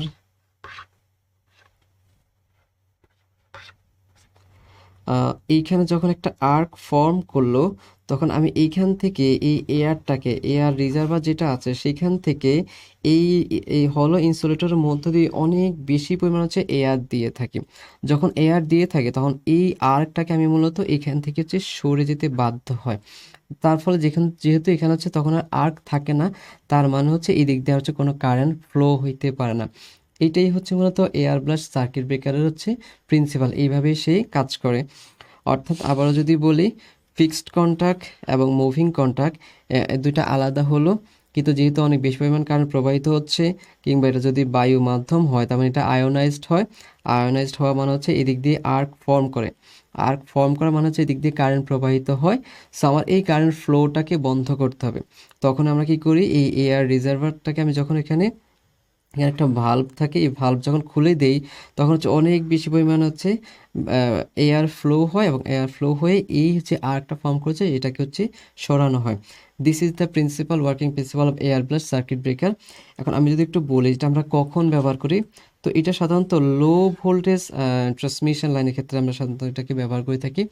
লো ভোল্টেজ বলতে যেমন 50 kV পর্যন্ত কিংবা হচ্ছে তার থেকে কখনো কখনো আরেকটু বেশি ভোল্টেজের ক্ষেত্রে ব্যবহার করি। মোট কথা হচ্ছে এয়ার ব্লাস্টটাকে আমরা ব্যবহার করবো মূলত অপেক্ষাকৃত কম ভোল্টেজের ক্ষেত্রে। এবার যদি আসা হচ্ছে অয়েল সার্কিট ব্রেকার। সো আবারও বলছি এয়ার ব্লাস্ট বলি অয়েল সার্কিট ব্রেকার বলি যেটাই বলি না কেন, এই অয়েলটাকে এই ক্ষেত্রে মূলত আর্ক কোয়েন্স করার জন্য আমরা ব্যবহার করব। যখন এয়ার ব্লাস্ট বলছি তখন আমরা এয়ারটাকে ব্যবহার করেছি আর্কটাকে হচ্ছে কোয়েন্স করার জন্য বা আর্কটাকে এক্সটিংশন করার জন্য। আর অয়েলের ক্ষেত্রে আমরা অয়েলটাকে বা তেলটাকে ব্যবহার করছি আর্ক কোয়েন্স করার জন্য। এখন আমরা যদি অয়েলের কথা বলি, so oil mineral oil has better insulating properties, অর্থাৎ মিনারেল অয়েল ইটসেলফ একটা হচ্ছে ভালো ইনসুলেটর। তার মানে হচ্ছে স্বাভাবিকভাবে তার এই বৈশিষ্ট্যের কারণে সে কী করবে, আমার হচ্ছে ইনসুলেটর মানে হচ্ছে কারেন্ট প্রবাহকে বাধা দেয়। তার মানে অয়েলে যেহেতু বাই নেচার এই প্রপার্টিসটা আছে, সো অয়েলটা একটা গুড চয়েস। এটা একটা রিজন। আরেকটা রিজন হচ্ছে অয়েলের হচ্ছে কুলিং ক্যাপাসিটি হচ্ছে ভালো, অর্থাৎ অয়েল হচ্ছে খুব দ্রুত হচ্ছে ঠান্ডা করে। আর এখানে যেহেতু যেহেতু মুভিং কন্ট্যাক্ট বা ফিক্সড কন্ট্যাক্ট, এই পরিমাণ এইখানে কারেন্ট এসে যেহেতু অনেক বেশি পরিমাণ কারেন্ট প্রবাহিত হচ্ছিল আমার সিস্টেমের মধ্যে, যেহেতু কারেন্ট প্রবাহ বন্ধ হয়ে গেছে, মানে এখানে হাই ডেন্সিটি তৈরি হয় এবং অনেক বেশি পরিমাণ কারেন্ট হওয়ার কারণে এই কন্ট্যাক্টগুলো হচ্ছে পুড়ে যাওয়ার মতন অবস্থাও তৈরি হয়। সো এটাকে যত দ্রুত আমি ঠান্ডা করতে পারবো ততই হচ্ছে আমার এই কন্ট্যাক্টটা পুড়ে যাওয়া বা ক্ষতিগ্রস্ত হওয়ার সম্ভাবনা কমে যাবে। তার মানে হচ্ছে এই পুড়ে যাওয়া যে সম্ভাবনা আছে সেইটাকেও হচ্ছে কমানোর জন্য হচ্ছে অয়েলটা হচ্ছে একটা ভালো অপশন। সো অয়েলের দুইটা অ্যাডভান্টেজ, এক হচ্ছে oil itself is a good insulator, second thing is oil has very good cooling capacity. So এখানে যেটা করা হয় দেখুন, এই যে আহ, এইখানে হচ্ছে মূলত হচ্ছে আমার অয়েল রাখা আছে, এইটা হচ্ছে আমার যদি মুভিং কন্ট্যাক্ট এবং আহ, এইটা হচ্ছে আমার হচ্ছে ফিক্সড কন্ট্যাক্ট। সো এইখানে যখন হচ্ছে আর্ক ফর্ম করবে, সো যেহেতু এটা হচ্ছে অয়েলের মধ্যে রাখা আছে, সো অয়েলের মধ্যে থাকার কারণে অয়েল কি করবে, এই আর্কটাকে, যেহেতু বলেছে অয়েল হচ্ছে ভালো ইনসুলেটর, তার মানে সে দ্রুত এই আর্কটাকে হচ্ছে রিমুভ করতে সহায়তা করবে। সেকেন্ড থিং হচ্ছে এই কন্ট্যাক্টস যাতে করে হচ্ছে পুড়ে যাওয়া বা ক্ষতিগ্রস্ত না হয়, সেই কারণে হচ্ছে অয়েলটা হচ্ছে খুব ভালো কাজ করবে। বাট অয়েলের ক্ষেত্রে একটু রিস্ক আছে, সেটা হচ্ছে অয়েল কিন্তু হচ্ছে দাহ্য পদার্থ। তার মানে কোনো কারণে যদি হচ্ছে আমার এই আর্কটাকে এক্সটিংশন করতে না পারে, কিংবা যেহেতু বলছি যে এই যে কন্ট্যাক্ট আছে সেটা যেহেতু অনেক বেশি পরিমাণ হিট হচ্ছে, এবং সেখানে যদি অয়েলটা যদি কখনো কখনো এরকম হইতে পারে এইটাকে আরও হচ্ছে দাহ্য হতে সহায়তা করতে পারে। সেই কারণে এইটাকেও সাধারণত খুব বেশি পরিমাণ ভোল্টেজের ক্ষেত্রে ব্যবহার করা হয় না। এটা সাধারণত একটু যদি দেখি আমরা 3.3 থেকে 220 কেভি এই ধরনের ক্ষেত্রে এই ধরনের ভোল্টেজের ক্ষেত্রে আমরা সাধারণত অয়েল সার্কিট ব্রেকারটাকে ব্যবহার করি। এটার ব্যবহারটা আস্তে আস্তে কমছে, বর্তমানে সবাই হচ্ছে আমরা SF6 যে সার্কিট ব্রেকার সেইটার ব্যবহারটাই হচ্ছে অনেক বেশি পরিমাণে হচ্ছে। ওকে, সো আমরা যেটা জানলাম, বা এটা এরকম একটা কোশ্চেন হতে পারে যে নিচের কোন ধরনের সার্কিট ব্রেকার ইউজটা হচ্ছে দিন দিন কমে যাচ্ছে, that is oil circuit breaker. So I hope যে আপনারা বুঝতে পেরেছেন। এরপরে যদি বোঝার জায়গাটা যদি কোনো অসুবিধা হয় অবশ্যই আপনারা কমেন্ট করে জানাবেন, তাহলে আমরা পরবর্তীতে অন্য কোনো ক্লাসে চেষ্টা করবো সেটাকে অ্যাড্রেস করার জন্য। সো যেটি একটু আগে বলছিলাম, সালফার হেক্সাফ্লোরাইড বা SF6 এই সার্কিট ব্রেকারটার ব্যবহার হচ্ছে অনেক বেশি পরিমাণে হচ্ছে এখন। কেন হচ্ছে সেটা আমরা একটু জানার চেষ্টা করি। Sulphur hexafluoride has good dielectric strength and excellent arc quenching property. So আমার তো এমন কিছুই দরকার যেটা হচ্ছে আর্কটাকে দ্রুত কোয়েন্স করতে পারে, অর্থাৎ আর্কটাকে সরাবে, এইটা দরকার।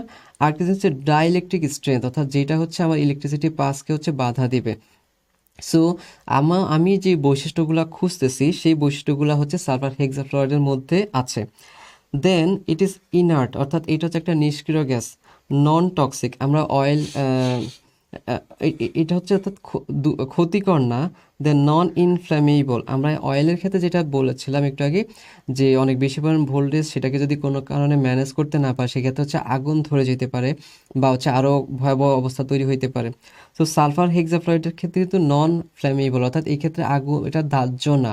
যেহেতু দাহ্য না, তার মানে হচ্ছে এখানে আগুন ধরা বা হচ্ছে কোনো খারাপ পরিস্থিতি তৈরি হওয়ার মতন সম্ভাবনা নাই বা কম। এবং এটা হচ্ছে হেভি গ্যাস। তার মানে আমরা আমরা যেই প্রপার্টিসগুলা দরকার ছিল আমার আর্ক কোয়েন্স করার জন্য, এবং আরও যাতে করে নতুন করে কোনো প্রবলেম ক্রিয়েট না করে, সবগুলোই হচ্ছে আমি সালফার হেক্সাফ্লোরাইডের মধ্যেই পাচ্ছি। এই কারণে এটা আসলে খুব বেশি ব্যবহার হচ্ছে। যেমন আমরা যদি একটু দেখি, at atmospheric pressure it's dielectric strength is about 2.35 Times that of air. তার মানে আমরা কিন্তু একটু আগে দেখেছিলাম যে এয়ার ব্লাস্ট সার্কিট ব্রেকারকে আমরা ব্যবহার করেছি। সো এই যে সালফার হেক্সাফ্লোরাইড, এইটার হচ্ছে ডাইইলেকট্রিক স্ট্রেংথ হচ্ছে এয়ারের থেকে হচ্ছে অনেক বেশি, অর্থাৎ প্রায় হচ্ছে 2.5 গুণ। তার মানে একটা এয়ার ব্লাস্ট সার্কিট ব্রেকারের থেকেও তার পারফরমেন্স হচ্ছে আরও অনেক ভালো। এবং এটা নন ইনফ্লামেবল, নন টক্সিক, এটা হচ্ছে নিষ্ক্রিয় গ্যাস। এইসব কারণেই হচ্ছে মূলত এটাকে ব্যবহার করা হয়। আরও রিজন আছে। It is an electronegative gas. That means it has high affinity to electron. So আমরা যেই কারণে হচ্ছে মূলত আর্কটা ফর্ম করে সেটা হচ্ছে বাতাসটা আয়োনাইজড হয়ে যায়। বাতাসটা আয়োনাইজড হয় কারণ হচ্ছে কারেন্ট প্রবাহ মানে হচ্ছে ফ্রি ইলেকট্রনের প্রবাহ। এখন যেহেতু সালফার হেক্সাফ্লুরাইড সে কী করে ইলেকট্রনকে নিজের দিকে টেনে নেয়, তার মানে এইখানে হচ্ছে আয়োনাইজড হওয়ার যে প্রবণতা সেই প্রবণতাটাও হচ্ছে কম। তার মানে এটা হচ্ছে সকল দিক থেকে আর্ক কোয়েন্স করার যে প্রপার্টিসগুলো থাকা দরকার এটার মধ্যে বিল্ট ইন সেই বৈশিষ্ট্যগুলো আছে।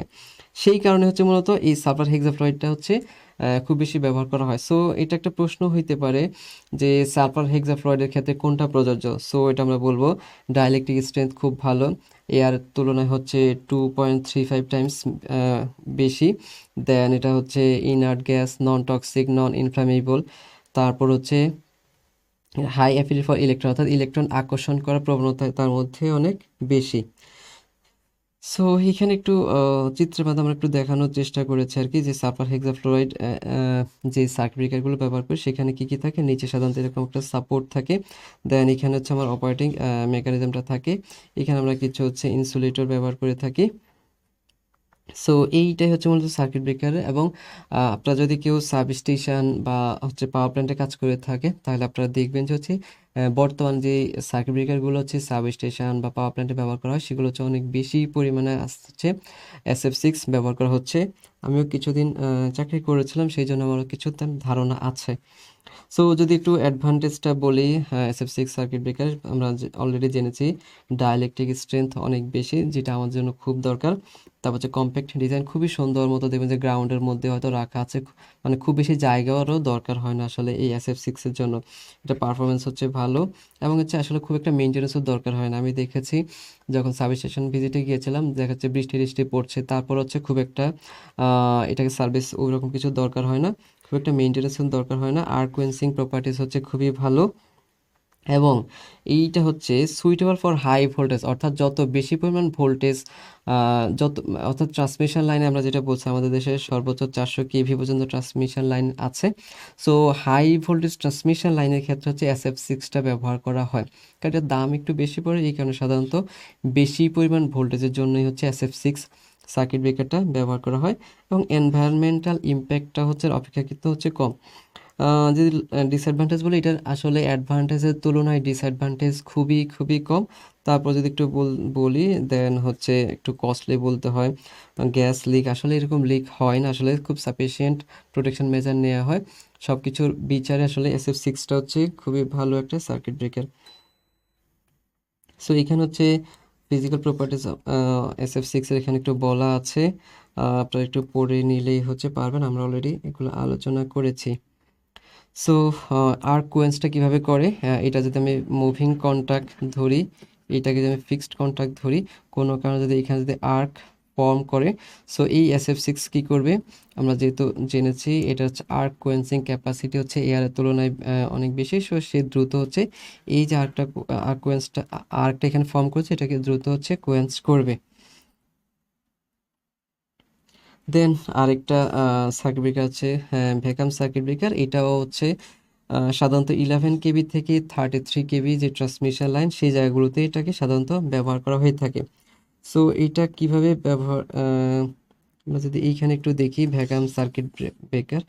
সো আর্কটা কেন ফর্ম করে, আমরা যেটা বলেছি আর্ক ফর্ম করার হচ্ছে সবচেয়ে বড় কারণটা হচ্ছে এদিক দিয়ে যেহেতু ইলেকট্রন বা হচ্ছে চার্জ যাচ্ছে সেটা যেহেতু এয়ারে আসার ফলে এখানে হচ্ছে আয়োনাইজড হচ্ছে এবং আয়োনাইজড হওয়ার কারণ হচ্ছে এই দিক দিয়ে হচ্ছে কারেন্ট প্রবাহিত হওয়ার মতো একটা পাথ তৈরি হয়।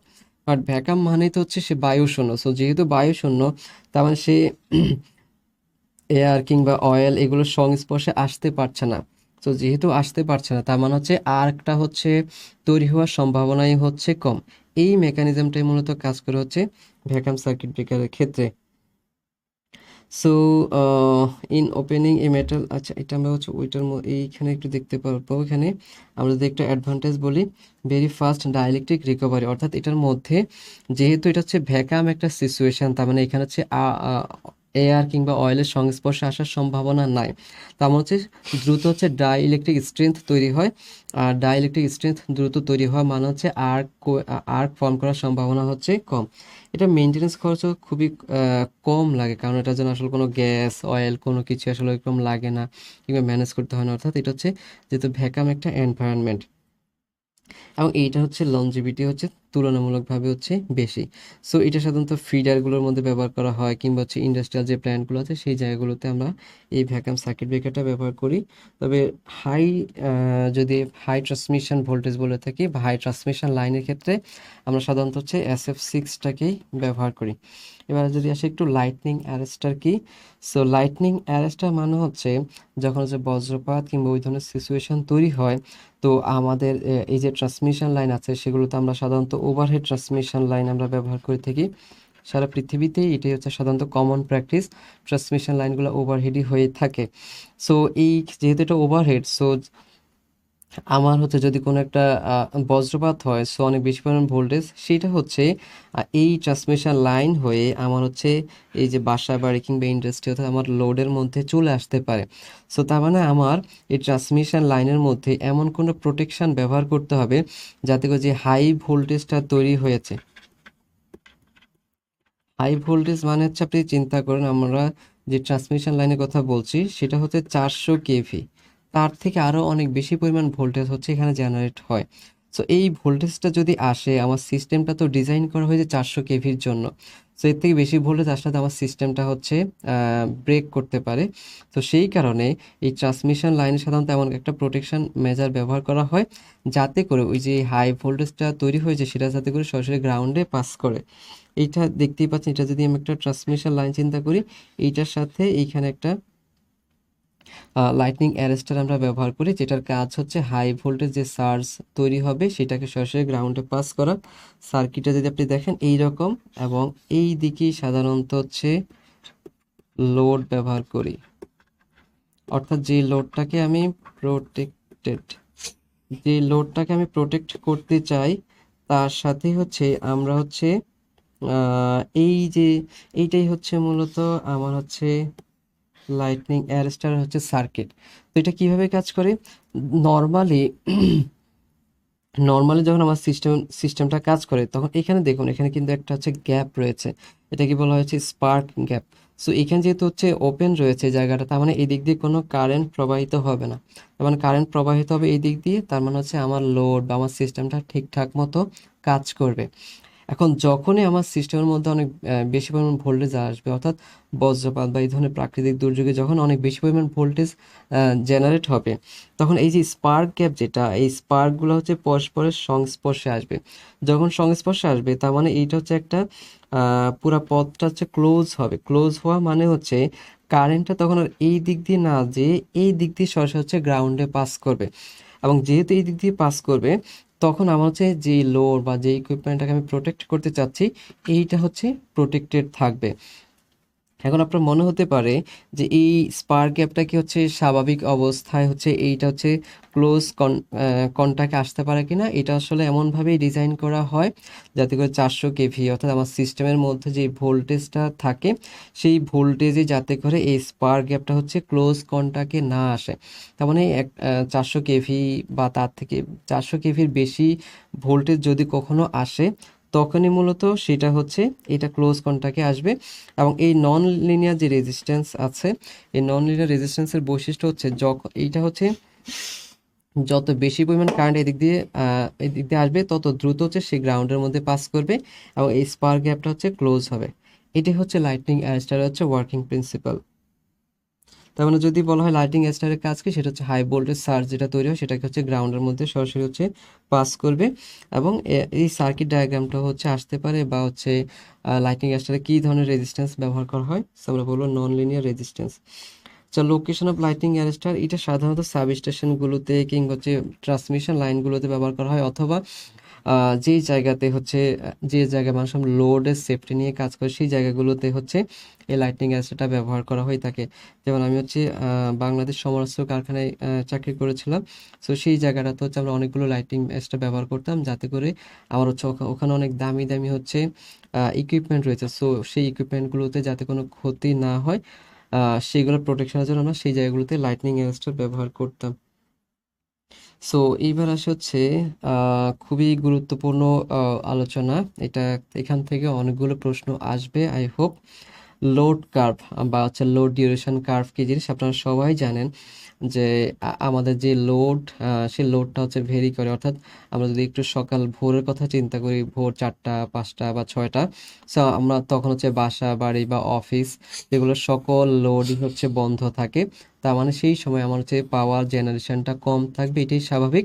বাট দিনের বেলায় হচ্ছে আমার অফিসগুলো চলে, তার মানে হচ্ছে সেই সময় আমার হচ্ছে লোড আবার একটু বাড়বে। আবার সন্ধ্যার দিকে হচ্ছে বাসা বাড়ির মধ্যে হচ্ছে আমার লোড হচ্ছে বাড়ে। সো এই লোডের সাথে আমার জেনারেশনটা হচ্ছে ওতপ্রোতভাবে জড়িত। অর্থাৎ যখনই আমার লোড বাড়বে আমার জেনারেশন বাড়াইতে হবে, যখন লোড কম তখন আমার হচ্ছে জেনারেশনটাও কম হবে। সো লোড কার্ভ হচ্ছে সেই জিনিসটা, আমি যদি একটু বলি, load curve is the graphical representation of load in proper time sequence and the time in hours. অর্থাৎ সময়ে কোন সময় আমার লোড কত সেটা যে কার্ভের মাধ্যমে দেখানো হয় সেটাই হচ্ছে লোড কার্ভ। সো আমরা যদি হচ্ছে এখানে 12 ঘন্টা 12 ঘন্টা করে 24 ঘন্টা দেখিয়েছি, এবং এটা হচ্ছে লোড, এটা হচ্ছে মেগাওয়াট ইউনিট আমরা মেজার করেছি। সো এক একটা সময় হচ্ছে এক এক রকম এটা হইতে পারে। যেমন এইখানে যদি দেখেন আমরা হচ্ছে এটা হচ্ছে মিডনাইট, রাতের বেলা। তার মানে এই যে রাতের বেলায়, এই রাতের বেলা আমার লোডটা হচ্ছে অপেক্ষাকৃত কম হবে, এবং দিনের বেলা আমার হচ্ছে লোডটা হচ্ছে বেশি হয়ে থাকবে। সো লোড কার মানে হচ্ছে লোড দিনের মানে 24 ঘন্টায় কখন লোড বেশি থাকে বা কখন কম থাকে, অর্থাৎ টোটাল হচ্ছে লোডের অবস্থাটা যে কার্ভটা দেখায় সেটাকেই বলা হয় হচ্ছে লোড কার্ভ। সো একই জিনিস টাইমের সাথে সাথে লোডটাকে আমরা এখানে দেখিয়েছি। এবার আসে হচ্ছে লোড কার্ভ বা daily load curve. Daily load curve হচ্ছে কোন প্রত্যেক দিনে, অর্থাৎ আমি যদি আজকে হচ্ছে সেপ্টেম্বর মাসের হচ্ছে 9 তারিখ। সো আজকের দিনের লোড কন্ডিশন আগামী দিনের লোড কন্ডিশন মোটামুটি প্রায় সেমই থাকবে। বাট আমি যদি আজ থেকে আরো 2 মাস বা 3 মাস আগের কথা চিন্তা করি, তখনকার লোডের কন্ডিশন ভিন্ন রকমের ছিল। সো লোড কার্ভ মানে হচ্ছে প্রত্যেকটা দিনে লোডের অবস্থাটা কি, কখন কোন সময় কতটুকু ছিল, সেটাকেই বলা হয় হচ্ছে লোড কার্ভ। এখন লোড কার্ভ কি করে? Load curve shows the variation of load on power station during different hours of the day. আমরা জানলাম যে দিনের বিভিন্ন সময় লোডের অবস্থা কি থাকে সেইটা হচ্ছে জানা যায়, এবং এইটাকে আমরা অ্যানালাইসিস করলে আমরা বলতে পারবো যে কোন দিনের কোন সময়টা বা রাতের কোন সময় লোড সবচেয়ে বেশি থাকে বা সবচেয়ে কম থাকে। এই সকল তথ্য আমরা এই লোড কার্ভ থেকে জানতে পারবো। সাবজেক্ট টু ডিটেলস একটু পড়ে নেবেন। এখানে হচ্ছে information obtain from load curve. Load curve থেকে আমরা কি কি জানতে পারি সেটা এখানে একটু আলোচনা করা হয়েছে। তার মানে আমরা আরও জানতে পারবো কোনো একদিনে আমার হচ্ছে ম্যাক্সিমাম লোডটা কত।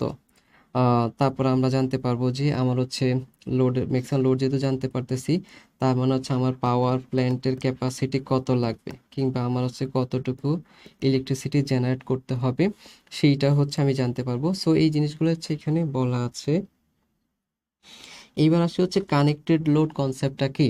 কানেক্টেড লোড মানে হচ্ছে, আমি একটা উদাহরণ দিয়ে, ধরা যাক আপনার বাসার মধ্যে 100 ওয়াটের লাইট আছে হচ্ছে 5টা, ফ্যান আছে ধরলাম, ফ্যান ধরলাম হচ্ছে 200 ওয়াটের, ফ্যান আছে হচ্ছে 2টা, আর কিছু নাই মনে করলাম। তার মানে কানেক্টেড লোড মানে হচ্ছে আপনার বাসার মধ্যে টোটাল কতগুলা লোড আছে, দ্যাট ইজ এগুলোর যোগফলটাকেই বলা হয় হচ্ছে কানেক্টেড লোড। তার মানে 100 ওয়াটের 5টা যেহেতু লাইট আছে, তার মানে টোটাল লোড হচ্ছে কত, 500। ফ্যান যেহেতু 200 ওয়াটের 2টা আছে, তার মানে এখানে লোড কত, 400। তার মানে আপনার বাসার কানেক্টেড লোড হচ্ছে 900 ওয়াট। এটাই হচ্ছে কানেক্টেড লোড। আমরা যদি একটু বলি, it is the some of continuous rating of all the equipment connected to supply system. এটা হচ্ছে আপনার এই লোডগুলো কাজ করছে না করছে না, আপনি ওইটাকে চিন্তা করবেন না। আপনি চিন্তা করবেন আপনার বাসার মধ্যে লাইট ফ্যান যতগুলো আছে কোনটার ক্যাপাসিটি কত, সবগুলোকে যোগ করলে যোগফল যেটা দাঁড়াবে সেটাই হচ্ছে কানেক্টেড লোড। দেন আসে হচ্ছে ম্যাক্সিমাম ডিমান্ড। ম্যাক্সিমাম ডিমান্ড মানে হচ্ছে আমরা তো একটু আগেই জেনেছি যে দিনের বা 24 ঘন্টায় যদি আমি হিসাব করি, তো 24 ঘন্টায় লোড এক এক সময় এক এক রকম হয়ে হয়ে থাকে। এখন ম্যাক্সিমাম লোড মানে হচ্ছে 24 ঘন্টার যেই সময়টাতে সবচাইতে বেশি পরিমাণে ডিমান্ড ছিল বা সবচাইতে বেশি পরিমাণে লোড ছিল, সেটাকেই বলা হয় হচ্ছে ম্যাক্সিমাম ডিমান্ড। সো আমি যদি এই যে এখানে 24 ঘন্টা দেখানো আছে, এই 24 ঘন্টার মধ্যে ম্যাক্সিমাম ডিমান্ড ছিল হচ্ছে 6টার সময়। এই আহ, এবং এই তখন ডিমান্ডটা কত ছিল? ডিমান্ডটা ছিল হচ্ছে 6 মেগাওয়াট।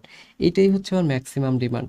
তার মানে আমরা বলতে পারি ম্যাক্সিমাম ডিমান্ড মানে হচ্ছে নির্দিষ্ট একটা সময়ের নির্দিষ্ট একটা সময়ের প্রেক্ষিতে কোন সময়ে লোডটা সবচেয়ে বেশি ছিল, ওই পরিমাণটাকে বলা হয় হচ্ছে ম্যাক্সিমাম ডিমান্ড। যদি একটু এখান থেকে একটু বলি, it is the greatest demand of load on power station during a given period. এটা একটা 24 ঘন্টায় হইতে পারে, কিংবা হচ্ছে একটা মাসের হইতে পারে, কিংবা একটা বছরের হইতে পারে, সেই কারণে আমরা বলছি গিভেন পিরিয়ড।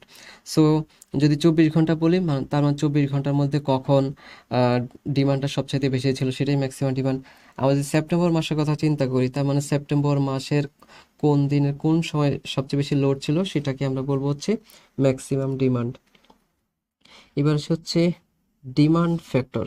ডিমান্ড ফ্যাক্টর মানে হচ্ছে ম্যাক্সিমাম ডিমান্ড ভাগ হচ্ছে কানেক্টেড লোড। ম্যাক্সিমাম ডিমান্ড, ধরা যাক আমি যদি কোনো একদিনের কথা চিন্তা করি, সো কোনো একদিন হয়তো কোনো একটা বাসার মধ্যে বা কোনো একটা সিস্টেমের মধ্যে ধরে নিলাম আমার ম্যাক্সিমাম লোডটা ছিল হচ্ছে 80 মেগাওয়াট। এবং কানেক্টেড লোড মানে হচ্ছে আপনার সেটা অন আছে বা অফ আছে সেটা দেখবে না, মোট কতগুলা লোড আছে সেইটা। তার মানে কানেক্টেড লোডটা অবশ্যই হচ্ছে বেশি হবে। সো ডিমান্ড ফ্যাক্টর মানে হচ্ছে ম্যাক্সিমাম ডিমান্ডকে আপনি কানেক্টেড লোড দিয়ে ভাগ করলে যেটা দাঁড়াবে, সেটাই হচ্ছে ডিমান্ড ফ্যাক্টর। সো আমরা উদাহরণ হিসেবে যেটা বলেছি, যেমন ম্যাক্সিমাম ডিমান্ড আমি ধরে নিচ্ছি 80 মেগাওয়াট, কানেক্টেড লোড হচ্ছে 100, এবং অবশ্যই কানেক্টেড লোড সবসময় বেশি বেশি হবে ম্যাক্সিমাম ডিমান্ডের থেকে। তার মানে আমার এই ডিমান্ড ফ্যাক্টরটা হচ্ছে কত? 80/100, তার মানে হচ্ছে 0.8। এবং এইটা হচ্ছে ডিমান্ড ফ্যাক্টরটা সবসময় হচ্ছে 1-এর থেকে হচ্ছে কম হয়। এবার আসে হচ্ছে average load. So average load কনসেপ্টটা খুবই সোজা জিনিস। সেটা হচ্ছে কত ইউনিট আমি হচ্ছে জেনারেট করেছি, এটা পার আওয়ারে হইতে পারে। আমি যদি মাসে হিসেব করি, তার মানে কোন একটা মাসে হচ্ছে কত কিলোওয়াট আমি হচ্ছে জেনারেট করেছি, এটাকে ভাগ করবো হচ্ছে number of hours in a month. কিংবা যদি ইয়ারলি অ্যাভারেজ লোড হিসেব করি, তার মানে এক ইয়ার আমি কত কিলোওয়াট আওয়ার আমি জেনারেট করেছি, ভাগ হচ্ছে এক বছরে কত ঘন্টা। আপনারা সবাই জানেন আমরা যে বাসা বাড়িতে ইলেকট্রিক বিল দিয়ে থাকি, সেটা হচ্ছে মূলত কত কিলোওয়াট আওয়ার আমি কনজাম্পশন করেছি তা সেটাই দেই। সো এই অ্যাভারেজ লোড দিয়ে আসলে মূলত হচ্ছে এই হিসেবটা করা হয় আর কি। তো এটা ডেইলিও হইতে পারে, মান্থলিও হইতে পারে, কিংবা ইয়ারলিও হতে পারে। আমরা লোড ফ্যাক্টর আলোচনা করেছি। এবার আসে হচ্ছে ডাইভার্সিটি ফ্যাক্টর। সো এই কনসেপ্টগুলো সবাইকে ভালো করে জানতে হবে, এখান থেকে একটা দুইটা প্রশ্ন অবশ্যই আসবে। ডাইভার্সিটি ফ্যাক্টর মানে হচ্ছে সাম অফ ইন্ডিভিজুয়াল ম্যাক্সিমাম ডিমান্ড ভাগ হচ্ছে maximum demand of the power station. ধরা যাক একটা পাওয়ার স্টেশন, আমি যদি আমরা একটা বাসা বাড়িতে উদাহরণ চিন্তা করি, ধরা যাক আমার বাসার মধ্যে, আমি উদাহরণ হিসেবে বলছি, আমার বাসার ম্যাক্সিমাম ডিমান্ড কোনো একদিন হচ্ছে 2 মেগাওয়াট, আরেকজনের আমাদের এলাকায় আরেকজনের বাসার ম্যাক্সিমাম ডিমান্ড হয়তো 4 মেগাওয়াট। এইভাবে কোনো একটা পাওয়ার প্ল্যান্টের অধীনে হচ্ছে যেই লোডগুলো আছে, সেইগুলার যতগুলো লোড আছে সবগুলোর ম্যাক্সিমাম ডিমান্ডকে আমি হচ্ছে ইন্ডিভিজুয়ালি যোগ করব, ভাগ করব ওই পাওয়ার স্টেশন বা পাওয়ার প্ল্যান্টের ম্যাক্সিমাম ডিমান্ডটা কত সেইটা। এটাই হচ্ছে ডাইভার্সিটি ফ্যাক্টর। দেন একটা প্লান্ট ক্যাপাসিটি, অর্থাৎ একটা প্লান্টের ক্যাপাসিটি কত। একটা প্লান্টের ক্যাপাসিটি খুবই সোজা জিনিস, সেটা হচ্ছে একটা প্লান্ট কতটুকু এনার্জি জেনারেট করেছে ভাগ হচ্ছে maximum energy that could have been produced, অর্থাৎ একটা প্লান্ট কতটুকু এনার্জি প্রডিউস করতে পারে। আমরা যেটা করে থাকি কমন প্র্যাকটিস, সেটা হচ্ছে পাওয়ার প্ল্যান্টের ক্যাপাসিটি সাধারণত বেশি রাখা হয়। লোড যেহেতু এক এক সময় এক এক রকম হয়ে থাকে, সো সেই কারণে আমরা হচ্ছে লোডের সাথে অ্যাডজাস্ট করে হচ্ছে পাওয়ার প্ল্যান্টটাকে হচ্ছে অপারেট করি। এখন একটা পাওয়ার প্ল্যান্টের মধ্যে অনেকগুলো ইউনিট থাকে, সবগুলো ইউনিট আমরা একই সময় অপারেট করি না। আমি যদি ধরে নিই একটা পাওয়ার প্ল্যান্ট আছে 10 মেগাওয়াট, একটা পাওয়ার প্ল্যান্ট না চিন্তা করে আমরা হচ্ছে আচ্ছা, একটাই চিন্তা করি। এখন আমার হচ্ছে এখানে ধরলাম আমি 5টা ইউনিট আছে, প্রত্যেকটার ক্যাপাসিটি 2 মেগাওয়াট করে, আমার লোড হচ্ছে 4 মেগাওয়াট। তার মানে এই যে আমার হচ্ছে 5টা ইউনিট আছে, 5টাকে আমি রান না করে আমি এখান থেকে 2টা কিংবা 3টা বলতে পারি, যেহেতু আমার জেনারেশন একটু বেশি রাখতে হয়। আমি ধরে নিচ্ছি 6 মেগাওয়াটকে আমি হচ্ছে তখন অপারেট করাবো 4 মেগাওয়াট লোডের জন্য। এইভাবেই হচ্ছে করা হয় যাতে করে হচ্ছে আমার খরচ কম হয়। সো প্লান্ট ক্যাপাসিটি হচ্ছে ওইটাই, অ্যাকচুয়াল এনার্জি প্রডিউসড কতটুকু আমি প্রডিউস করলাম ভাগ হচ্ছে আমি কতটুকু প্রডিউস করতে পারতাম। এই অবস্থায় আমি হচ্ছে 4 মেগাওয়াট আমি প্রডিউস করতেছি, আমার অ্যাকচুয়াল ক্যাপাসিটি হচ্ছে কত, 10 মেগাওয়াট। সো এই রেশিওটাকেই বলা হয়েছে প্লান্ট ক্যাপাসিটি ফ্যাক্টর। দেন প্লান্ট ইউজ ফ্যাক্টরটা যদি বলি, সেটা হচ্ছে স্টেশন আউটপুট, অর্থাৎ আমাকে আমার পাওয়ার প্ল্যান্ট কতটুকু আউটপুট দিচ্ছে ভাগ হচ্ছে প্লান্ট ক্যাপাসিটিটাকে আমি আওয়ার কত ঘন্টা ব্যবহার করেছে সেটা। আমি একটু ধরে নেই একটা প্লান্টের ক্যাপাসিটি আছে হচ্ছে 10 মেগাওয়াট। এখন এইটাকে আমি হচ্ছে কত ঘন্টা অপারেট করেছি, আমি যদি 10 ঘন্টা চালাই তাহলে 10 দিয়ে আমি এটাকে গুণ করব, আর এইটাকে আমি ভাগ করব হচ্ছে স্টেশন আউটপুট, কতটুকু আমি আউটপুট পাচ্ছি সেটা দিয়ে ভাগ করলে যেটা পাবো সেটাই হচ্ছে প্লান্ট ইউজ ফ্যাক্টর। অর্থাৎ তার ক্যাপাসিটি যদি আমি ধরি 100%, এই 100%-এর মধ্যে আমি কতটুকু তার সেই পাওয়ার প্ল্যান্টটাকে ইউটিলাইজ করছি সেই হিসেবটা করা হয় মূলত প্লান্ট ইউজ ফ্যাক্টর রেশিও দিয়ে। সো এখানে অ্যাট এ গ্ল্যান্স সবগুলো আমরা একটু দিয়েছি যাতে করে আপনারা একটু ধারণা পেতে পারেন। এবার আসি হচ্ছে একটু পাওয়ার প্ল্যান্টের আলোচনায়। সো পাওয়ার প্ল্যান্ট হচ্ছে বিভিন্ন রকম হয়ে থাকে, আমরা হচ্ছে এখানে জাস্ট খুব কমন যে পাওয়ার প্ল্যান্ট টাইপগুলো হয়ে থাকে সেগুলো এখানে একটু দেখানোর চেষ্টা করেছি। থার্মাল পাওয়ার প্ল্যান্ট আছে, হাইড্রো ইলেকট্রিক পাওয়ার প্ল্যান্ট আছে, নিউক্লিয়ার পাওয়ার প্ল্যান্ট আছে, দেন রিনিউয়েবল পাওয়ার প্ল্যান্ট আছে। সো আজকের আলোচনায় আমরা যেহেতু আলোচনাটা একটু দীর্ঘ হচ্ছে সে কারণে রিনিউয়েবল পাওয়ার প্ল্যান্ট এবং হচ্ছে রিলে, এই দুইটা আলোচনা আমরা পরবর্তী কোনো একটা ক্লাসে আলোচনা করব। সো এই যে এগুলো হচ্ছে এনার্জি সোর্সেস, অর্থাৎ কোন কোন সোর্সগুলোকে ইউটিলাইজ করে আমরা পাওয়ার প্ল্যান্ট তৈরি, পাওয়ার প্ল্যান্ট ইলেকট্রিক্যাল এনার্জি পেতে পারি, সেইগুলোই হচ্ছে আমার মূলত এনার্জি সোর্স। এখন আমরা যেটা একটু আগে যেটা দেখছিলাম যে পাওয়ার প্ল্যান্ট থার্মাল বা হাইড্রো ইলেকট্রিক বা নিউক্লিয়ার কিংবা রিনিউয়েবল, সেগুলো কিসের বেসিসে করা হয়েছে? পাওয়ার প্ল্যান্টগুলো মূলত করা হয়েছে আমি যে এই ইলেকট্রিক্যাল এনার্জিটা হচ্ছে তৈরি করব, ইলেকট্রিক্যাল এনার্জি তৈরি করার র মেটেরিয়ালসটা কি, এই র মেটেরিয়ালসের উপরে বেসিস করে মূলত এটাকে বিভিন্ন ভাগে ভাগ করা হয়েছে। আমি যদি বলি হাইড্রো ইলেকট্রিক, সো হাইড্রো ইলেকট্রিকটা করা হচ্ছে মূলত পানির যে বিভব শক্তি আছে সেই বিভব শক্তিটাকে কাজে লাগিয়ে ফাইনালি হচ্ছে আমরা মূলত হচ্ছে ইলেকট্রিক্যাল এনার্জি তৈরি করছি। আমরা যখন হচ্ছে নিউক্লিয়ার পাওয়ার প্ল্যান্টের কথা বলছি তার মানে হচ্ছে আমরা কোনো একটা নিউক্লিয়ার নিউক্লিয়ার যে তেজস্ক্রিয় যে পদার্থগুলো আছে যেমন ইউরেনিয়াম 235 কিংবা থোরিয়াম, সো ওই নিউক্লিয়ার যে ম্যাটেরিয়ালসগুলো আছে সেগুলোকে ব্যবহার করে আমরা মূলত ইলেকট্রিক্যাল এনার্জিটা জেনারেট করছি। সো এই কোন ম্যাটেরিয়ালস ব্যবহার করছি তার বেসিসে মূলত পাওয়ার প্ল্যান্টগুলোকে ভাগ করা হয়েছে। সো থার্মাল পাওয়ার প্ল্যান্টের কনসেপ্টটা হচ্ছে এখানে ইউজ হিট এনার্জিটাকে মূলত কাজে লাগানো হয়, অর্থাৎ এখানে হচ্ছে কোলকে পোড়ানো হয় বা কোল জাতীয় যে আরও অনেক কিছুই হইতে পারে, সেই কোলটাকে পোড়ানো হয়, পোড়ালে যে স্টিমটা আসবে স্টিম দিয়ে টারবাইন ঘোরানো হয় এবং টারবাইন থেকে ফাইনালি হচ্ছে মূলত ইলেকট্রিক্যাল এনার্জিটা জেনারেট করা হয়। সো এইটাই হচ্ছে মূলত কনসেপ্টটা। এবং এই থার্মাল পাওয়ার প্ল্যান্টগুলো এমন জায়গার মধ্যে করতে হয় যেখানে হচ্ছে সাধারণত মানুষজন কম থাকে, কারণ হচ্ছে সাধারণত ম্যাক্সিমাম ক্ষেত্রে থার্মালের ক্ষেত্রে কোলটাকেই ব্যবহার করা হয়, কারণ হচ্ছে কোলের দাম হচ্ছে কম। তবে এক্ষেত্রে একটা জিনিস লক্ষণীয় ব্যাপার হচ্ছে এই কোল রাখার জন্য অনেক বিশাল পরিমাণে জায়গা প্রয়োজন। তার মানে এমন জায়গাতেই আমাকে এই পাওয়ার প্ল্যান্টটা করতে হবে যেখানে হচ্ছে আমার হচ্ছে যথেষ্ট পরিমাণ জায়গা আছে এবং মানুষজন থেকে একটু দূরবর্তী জায়গার মধ্যে হচ্ছে কোল বেস পাওয়ার প্ল্যান্ট বা থার্মাল পাওয়ার প্ল্যান্টগুলোকে ইনস্টল করা হয়। এবং আরেকটা ব্যাপার হচ্ছে এমন জায়গার মধ্যে সেটাকে ইনস্টল করা হয় যেখানে আমার কোলটাকে সহজে হচ্ছে ট্রান্সপোর্ট করা যায়, অর্থাৎ আমাকে নিশ্চয়ই কোলটাকে কোথাও না কোথাও থেকে দেশের মধ্যে কিংবা অন্য দেশ থেকে হয়তো কোলটাকে আনা লাগতে পারে। সো এই কারণে এমনভাবেই করা হয় যাতে করে আমি হচ্ছে খুব সহজে কোলটাকে ট্রান্সপোর্ট করতে পারি।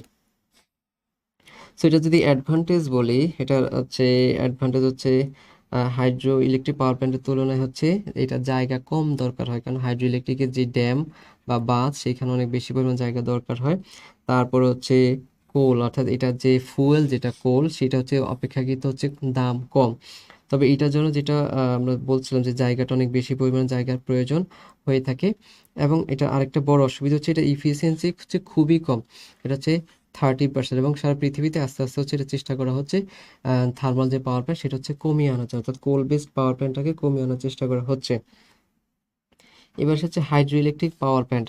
So hydro electric power plant মানে হচ্ছে পানির বিভব শক্তিটাকে কাজে লাগিয়ে যেখানে ফাইনালি ইলেকট্রিক্যাল এনার্জি প্রডিউস করা হয় সেটাকেই বলা হয় হচ্ছে মূলত hydro electric power plant. So এটা এমন জায়গাতেই করতে হবে যেই জায়গাটাতে আসলে পানির হচ্ছে প্রাপ্যতা অনেক বেশি, এবং সেই পানিটাকে হচ্ছে একটা ড্যাম বা বাঁধ দিয়ে হচ্ছে পানিটাকে আটকে রাখতে হয়, দেন পানিটাকে আটকে রেখে একসাথে ছেড়ে দেওয়া হয়। পানিটাকে যখন আটকে রাখা হয় তখন পানির যে বিভব শক্তিটা আছে সেই বিভব শক্তিটাকে কাজে লাগিয়ে মূলত ফাইনালি এখানে হাইড্রো ইলেকট্রিক্যাল এনার্জি প্রডিউস করা হয়। বাংলাদেশের হাইড্রো ইলেকট্রিক পাওয়ার প্ল্যান্ট আছে সেটা হচ্ছে রাঙামাটির কাপ্তাইতে অবস্থিত, এবং এইটা একটা আসার মতো একটা প্রশ্ন। এটার ক্যাপাসিটি হচ্ছে 230 মেগাওয়াট। এটা সম্ভবত 1962 সালে সম্ভবত ইনস্টল করা হয়েছে। সো এটা আসতে পারে যে বাংলাদেশের হাইড্রো ইলেকট্রিক পাওয়ার প্ল্যান্টের ক্যাপাসিটি কত, সেটা হচ্ছে 230 মেগাওয়াট। এটা কোথায় অবস্থিত, তার মানে আমরা জানলাম যে রাঙামাটির কাপ্তাইতে। So advantage of hydro electric power plant, যেটা হাইড্রো ইলেকট্রিক পাওয়ার প্ল্যান্টটা হচ্ছে খুবই খুবই ভালো এই সেন্সে এটাকে বলা হচ্ছে অনেকটা ক্লিন এনার্জি কিংবা গ্রিন এনার্জি ওটাকে বলা হয়। এটার জন্য আসলে খুব বেশি এটা বা রিনিউয়েবল এনার্জি সোর্স আমরা এটাকে বলতে পারি। তো এটার জন্য আসলে রানিং খরচ খুবই খুবই কম এটার। এটা খরচ যদি বলি সেই খরচটা হচ্ছে মূলত বাঁধ তৈরি করাতে যে খরচ সেটাই। সো এই শুরুর খরচটা যদি বাদ দেওয়া হয় বাকি পরবর্তীতে, কারণ এটার জন্য তো কোনো র মেটেরিয়ালস আমার দরকার হচ্ছে না। সো এই কারণে হচ্ছে হাইড্রো ইলেকট্রিক পাওয়ার প্ল্যান্টটা হচ্ছে হাইড্রোইলেকট্রিক পাওয়ার প্ল্যান্টটা হচ্ছে রানিং খরচটা হচ্ছে অনেক কম হয়ে থাকে। এবার যদি এটার ডিসঅ্যাডভান্টেজ বলি, ডিসঅ্যাডভান্টেজ হচ্ছে যেহেতু হাইড্রোইলেকট্রিক পাওয়ার প্ল্যান্টটা পুরোপুরি নির্ভর করছে ওয়াটার সাপ্লাইয়ের উপর, অর্থাৎ কতটুকু পানি আছে তার উপরে। তার মানে হচ্ছে যদি কোনো কারণে খরা হয় কিংবা পানির যদি হচ্ছে স্বল্পতার অর্থাৎ পানির ক্রাইসিস যদি তৈরি হয়, তার মানে কিন্তু আপনি সাফিসিয়েন্ট হচ্ছে ইলেকট্রিসিটি সেখান থেকে জেনারেট করতে পারবেন না। এটাই হচ্ছে এইটার হচ্ছে সবচেয়ে বড় অসুবিধা। বাট এর সুবিধা হচ্ছে একবার ড্যাম তৈরি করার পর আপনার হচ্ছে রানিং খরচ হচ্ছে খুবই কম, এবং এইটার ইফিসিয়েন্সিও ভালো, এবং এটা পরিবেশের জন্য অপেক্ষাকৃত হচ্ছে পরিবেশের জন্য এটা আসলে খুব একটা ক্ষতিকর না। দেন নিউক্লিয়ার পাওয়ার প্ল্যান্ট যদি বলি, তো নিউক্লিয়ার পাওয়ার প্ল্যান্টের ক্ষেত্রে র মেটেরিয়ালস হিসেবে ব্যবহার করে সাধারণত ইউরেনিয়াম 235 কিংবা থুরিয়াম 232। আপনারা জানেন ইউরেনিয়ামের সংকেত হচ্ছে ইউ, পারমাণবিক সংখ্যা 235, সেখানে ইউরেনিয়াম 235, বা থুরিয়ামের সংকেত হচ্ছে টিএইচ, এবং পারমাণবিক সংখ্যা 232। সো এই ক্ষেত্রে নিউক্লিয়ার ফিশন রিয়েকশনের মাধ্যমে মূলত নিউক্লিয়ার এনার্জিটা হচ্ছে তৈরি করা হয়। সো এই নিউক্লিয়ার পাওয়ার প্ল্যান্ট যদি বলে থাকি, আপনারা জানেন আমাদের দেশেরও নিউক্লিয়ার পাওয়ার প্ল্যান্ট আছে যেটার ক্যাপাসিটি হচ্ছে 2400 মেগাওয়াট। এটাতে দুইটা ইউনিট আছে, 1200 মেগাওয়াট করে দুইটা ইউনিট রয়েছে। সো এইখানেও হচ্ছে নিউক্লিয়ার পাওয়ার প্ল্যান্টের ক্ষেত্রে হচ্ছে এটা খরচ হচ্ছে আমরা তুলনামূলক কম বলতে পারি, এবং অল্প পরিমাণ ফুয়েল থেকে অনেক বেশি পরিমাণ হচ্ছে এখানে এনার্জি পাওয়া যায়। তার মানে এখানে ফুয়েল ম্যানেজ করার জন্য আসলে আপনার খুব একটা জায়গা দরকার হবে না। তবে আচ্ছা, অ্যাডভান্টেজটা যদি বলি, অ্যাডভান্টেজ হচ্ছে অল্প পরিমাণ ফুয়েল থেকে অনেক বেশি পরিমাণ হচ্ছে আমরা বেশি পরিমাণ হচ্ছে আমরা এনার্জি পেতে পারি। এটা হচ্ছে খরচও ইনস্টলেশন খরচ হচ্ছে বেশি হয়ে থাকে, বাট রানিং খরচ অপেক্ষাকৃত কম। ডিসঅ্যাডভান্টেজ যদি বলি, এটা হচ্ছে খুবই খুবই ঝুঁকিপূর্ণ, কারণ হচ্ছে তেজস্ক্রিয় যে বজ্র পদার্থগুলো আছে সেগুলো ম্যানেজ করা খুবই খুবই ঝুঁকিপূর্ণ। আপনারা সবাই হচ্ছে চেইন রিয়েকশনের সাথে হচ্ছে পরিচিত। সো আমরা সবাই জানি হিরোশিমা নাগাসাকিতে যে পারমাণবিক দুর্ঘটনা ঘটেছে, কিংবা হিরোশিমা নাগাসাকিতে যে পারমাণবিক বোমা ফেলা হয়েছে, কিংবা চেরনোবিলে যে পারমাণবিক দুর্ঘটনা ঘটেছে, সেখানে এখনো হচ্ছে সেই চেইন রিয়েকশনগুলো এখনো কাজ করছে। সো এইটার জন্য খুবই স্কিল্ড ম্যান পাওয়ার দরকার হয়, এবং স্কিল্ড মানুষজনকেও খুবই এক্সপার্ট ওয়েতে সেটাকে হচ্ছে ম্যানেজ করতে হয়। এবং একটা নিউক্লিয়ার পাওয়ার প্ল্যান্টে যখন লাইফ টাইম যখন শেষ হয়ে যাবে তখন সেটাকে ম্যানেজ করা সেটা হচ্ছে খুব ঝুঁকিপূর্ণ, এবং যদি কোনো কারণে কোনো আনএক্সপেক্টেড বা আনওয়ান্টেড ডিস্টারবেন্স তৈরি হয়, কোনো প্রবলেম তৈরি হয়, সেটাকে ম্যানেজ করাটা খুবই ঝুঁকিপূর্ণ। সো ওই সেন্সে আপনি নিরাপত্তা সেন্সে যদি চিন্তা করি, সেটা হচ্ছে খুবই রিস্কি। বাট আপনি যদি ইলেকট্রিক্যাল এনার্জি প্রোডাকশনের কথা চিন্তা করেন, সেটা হচ্ছে খুবই খুবই ইফেক্টিভ। অর্থাৎ অনেক অল্প পরিমাণে ফুয়েল থেকে অনেক বেশি পরিমাণে এনার্জি তৈরি করা যায়। সো এবার সে পাওয়ার প্ল্যান্ট লোকেশন এবং সাইট সিলেকশন, অর্থাৎ পাওয়ার প্ল্যান্ট আপনি কোথায় করবেন। আমরা কিছু কিছু আলোচনা করেছি, যেমন কমন ফ্যাক্টরস, যে ফ্যাক্টরগুলো আপনি গুরুত্ব দেবেন সেটা হচ্ছে ফুয়েল অ্যাক্সেস, অর্থাৎ এমন জায়গায় করতে হবে যেখানে আপনি ফুয়েলটা খুব সহজে আনতে পারবেন বা নিতে পারবেন। দেন আদার লজিস্টিক্সগুলোকেও যাতে করে নিয়ে আসা যায়। যেমন হচ্ছে হাইড্রো ইলেকট্রিক যদি হয়, তার মানে সেখানে অবশ্যই ওয়াটার সাপ্লাইটা সাফিসিয়েন্ট হইতে হবে, কিংবা সবগুলোতে বিভিন্ন কারণে ওয়াটার দরকার হতে পারে। সো ওয়াটার সাপ্লাইটা যাতে করে অ্যাভেলেবল হয়। দেন আপনাকে অবশ্যই কস্ট চিন্তা করতে হবে, এমন জায়গায় এটাকে ইনস্টল করবেন যাতে করে আপনার খরচ কম হয়। দেন হচ্ছে ন্যাচারাল ডিজাস্টার যে জায়গাগুলোতে হয়, সেই জায়গাগুলোতে সাধারণত হচ্ছে অ্যাভয়েড করা হয়। তারপর হচ্ছে যেমন হাইড্রো ইলেকট্রিকের ক্ষেত্রে বা যে কোনো পাওয়ার প্ল্যান্টের ক্ষেত্রে সাধারণত হচ্ছে লোকালয় থেকে একটু দূরে করা হয়, যাতে করে কোনো দুর্ঘটনা ঘটলে মানুষজনের ক্ষতি অপেক্ষাকৃত কম হয়, কিংবা মানুষজন যাতে করে দূরে সরে যেতে পারে। সো এই জিনিসগুলো হচ্ছে কনসিডার করে পাওয়ার প্ল্যান্টকে সাধারণত ইনস্টল করা হয়ে থাকে। দেন পাওয়ার প্ল্যান্টের সাইজ কীরকম হবে। পাওয়ার প্ল্যান্টগুলোকে সাধারণত খুবই বড় ক্যাপাসিটি করা হয় না, বরং এটাকে ছোট ছোট ইউনিটে ছোট ছোট ইউনিটে আসলে এটাকে ভাগ করা হয়। এখন ছোট মানে যে খুব ছোট সেরকমও না, এমনভাবে করা হয় যাতে করে লোডের সাথে সেটাকে অ্যাডজাস্ট করা যায়। অর্থাৎ ব্যাপারটা হচ্ছে, আমি একটু যদি বোঝার জন্য বলি, ধরা যাক আমাদের দেশের টোটাল লোড হচ্ছে 10 মেগাওয়াট। আমি একেবারে এটা অসম্ভব একটা উদাহরণ দিচ্ছি, আমি জাস্ট বোঝার জন্য বলছি। আমি ধরে নিচ্ছি আমাদের দেশের টোটাল লোড হচ্ছে 10 মেগাওয়াট কোনো একটা সময়। তো আমরা পাওয়ার প্ল্যান্টগুলোকে সাধারণত 2 মেগাওয়াটের ইউনিট করে বা 3 মেগাওয়াটের ইউনিট করে আমরা হচ্ছে এগুলো বানালাম, কিংবা একটা হয়তো 4 মেগাওয়াটের আছে, একটা হয়তো 5 মেগাওয়াটের আছে, বা 2 মেগাওয়াটের হয়তো অনেকগুলো থাকতে পারে। সো যখন 10 মেগাওয়াট লোড, তার মানে আমি চাইবো আমার জেনারেশন হয়তো 12 মেগাওয়াট। সো 12 মেগাওয়াট কীভাবে হইতে পারে, 5 4 9 9 আর 3, আমি হয়তো এই তিনটাকে অপারেট করব, এইটা হচ্ছে অফ থাকবে। এখন আবার আমরা তো জানি লোড বিভিন্ন রকমের হয়ে থাকে, অর্থাৎ দিনের বিভিন্ন সময় লোডটা বিভিন্ন রকমের হয়ে থাকে, এবং লোড কার্ভ থেকেই সাধারণত যারা লোড ম্যানেজ করে, অর্থাৎ এনএলডিসি, ন্যাশনাল লোড ডিসপাচ সেন্টার, পিজিসিবির একটা একটা একটা ব্রাঞ্চ, তারা হচ্ছে লোডটাকে ম্যানেজ করে। সো তারা হচ্ছে দেখে ওই অ্যানালাইসিসটা পূর্বের প্রিভিয়াস রেকর্ড থেকে অ্যানালাইসিস করে তারা মূলত প্রেডিক্ট করে যে আজকে দিনে লোড কত হইতে পারে। তো আমি যদি ধরে নেই সন্ধ্যা 6টার সময় আমার লোড হয়ে গেল 12 মেগাওয়াট, তার মানে তখন আমাকে নিশ্চয়ই জেনারেশন করতে হবে 14 মেগাওয়াট বা হচ্ছে 13 মেগাওয়াটের মতো। সো এই জিনিসগুলোই হচ্ছে কনসিডার করা হয়, এবং কোনটাতে খরচ হচ্ছে কম আসে সেইটাকেই হচ্ছে আহ, মূলত গুরুত্ব দেওয়া হয়। যেমন ধরা যাক, আমাদের তো বললাম হাইড্রো ইলেকট্রিক পাওয়ার প্ল্যান্টও আছে, নিউক্লিয়ার পাওয়ার প্ল্যান্টও আছে, তারপর থার্মাল পাওয়ার প্ল্যান্টও আছে। সো কোনটাকে রান করালে আমার খরচ কম হবে সেইটাকেই মূলত প্রায়োরিটি দিয়ে আমাকে পাওয়ার প্ল্যান্টগুলো অপারেট করা হয়। যেমন যেটা বললাম, যেমন যেহেতু হাইড্রো ইলেকট্রিক পাওয়ার প্ল্যান্টের রানিং খরচ কম, তার মানে আমি হাইড্রো ইলেকট্রিকটাকে সবসময় হচ্ছে অপারেট করব। দেন হচ্ছে থার্মালের ক্ষেত্রেও খরচ অপেক্ষাকৃত কম, তার মানে আমি থার্মালটাকেও হচ্ছে অপারেট করব। দেন আমরা হচ্ছে ডিজেল বেসড এরকম বিভিন্ন ধরনের ছোট ছোট পাওয়ার প্ল্যান্ট আমরা ব্যবহার করে থাকি, যখন আমার হচ্ছে কিছু লোড, আমরা জানি যে পিক লোড একটা কনসেপ্ট আপনারা সবাই পরিচিত, অর্থাৎ যেই সময়টা লোড সবচাইতে বেশি। সো এই আরেকটা হচ্ছে বেজ লোড। সো এই জিনিসগুলা বেজ লোডের ক্ষেত্রে সাধারণত আমার এইগুলো হচ্ছে আমরা সবসময় হচ্ছে অন করে রাখি। আর পিক লোডটাকে অ্যাড্রেস করার জন্য তখন হচ্ছে ডিজেল বেসড বা ছোট ছোট যে পাওয়ার প্ল্যান্টগুলো আছে, সেগুলোকে আমরা সেই সময়টাতে অপারেট করে থাকি।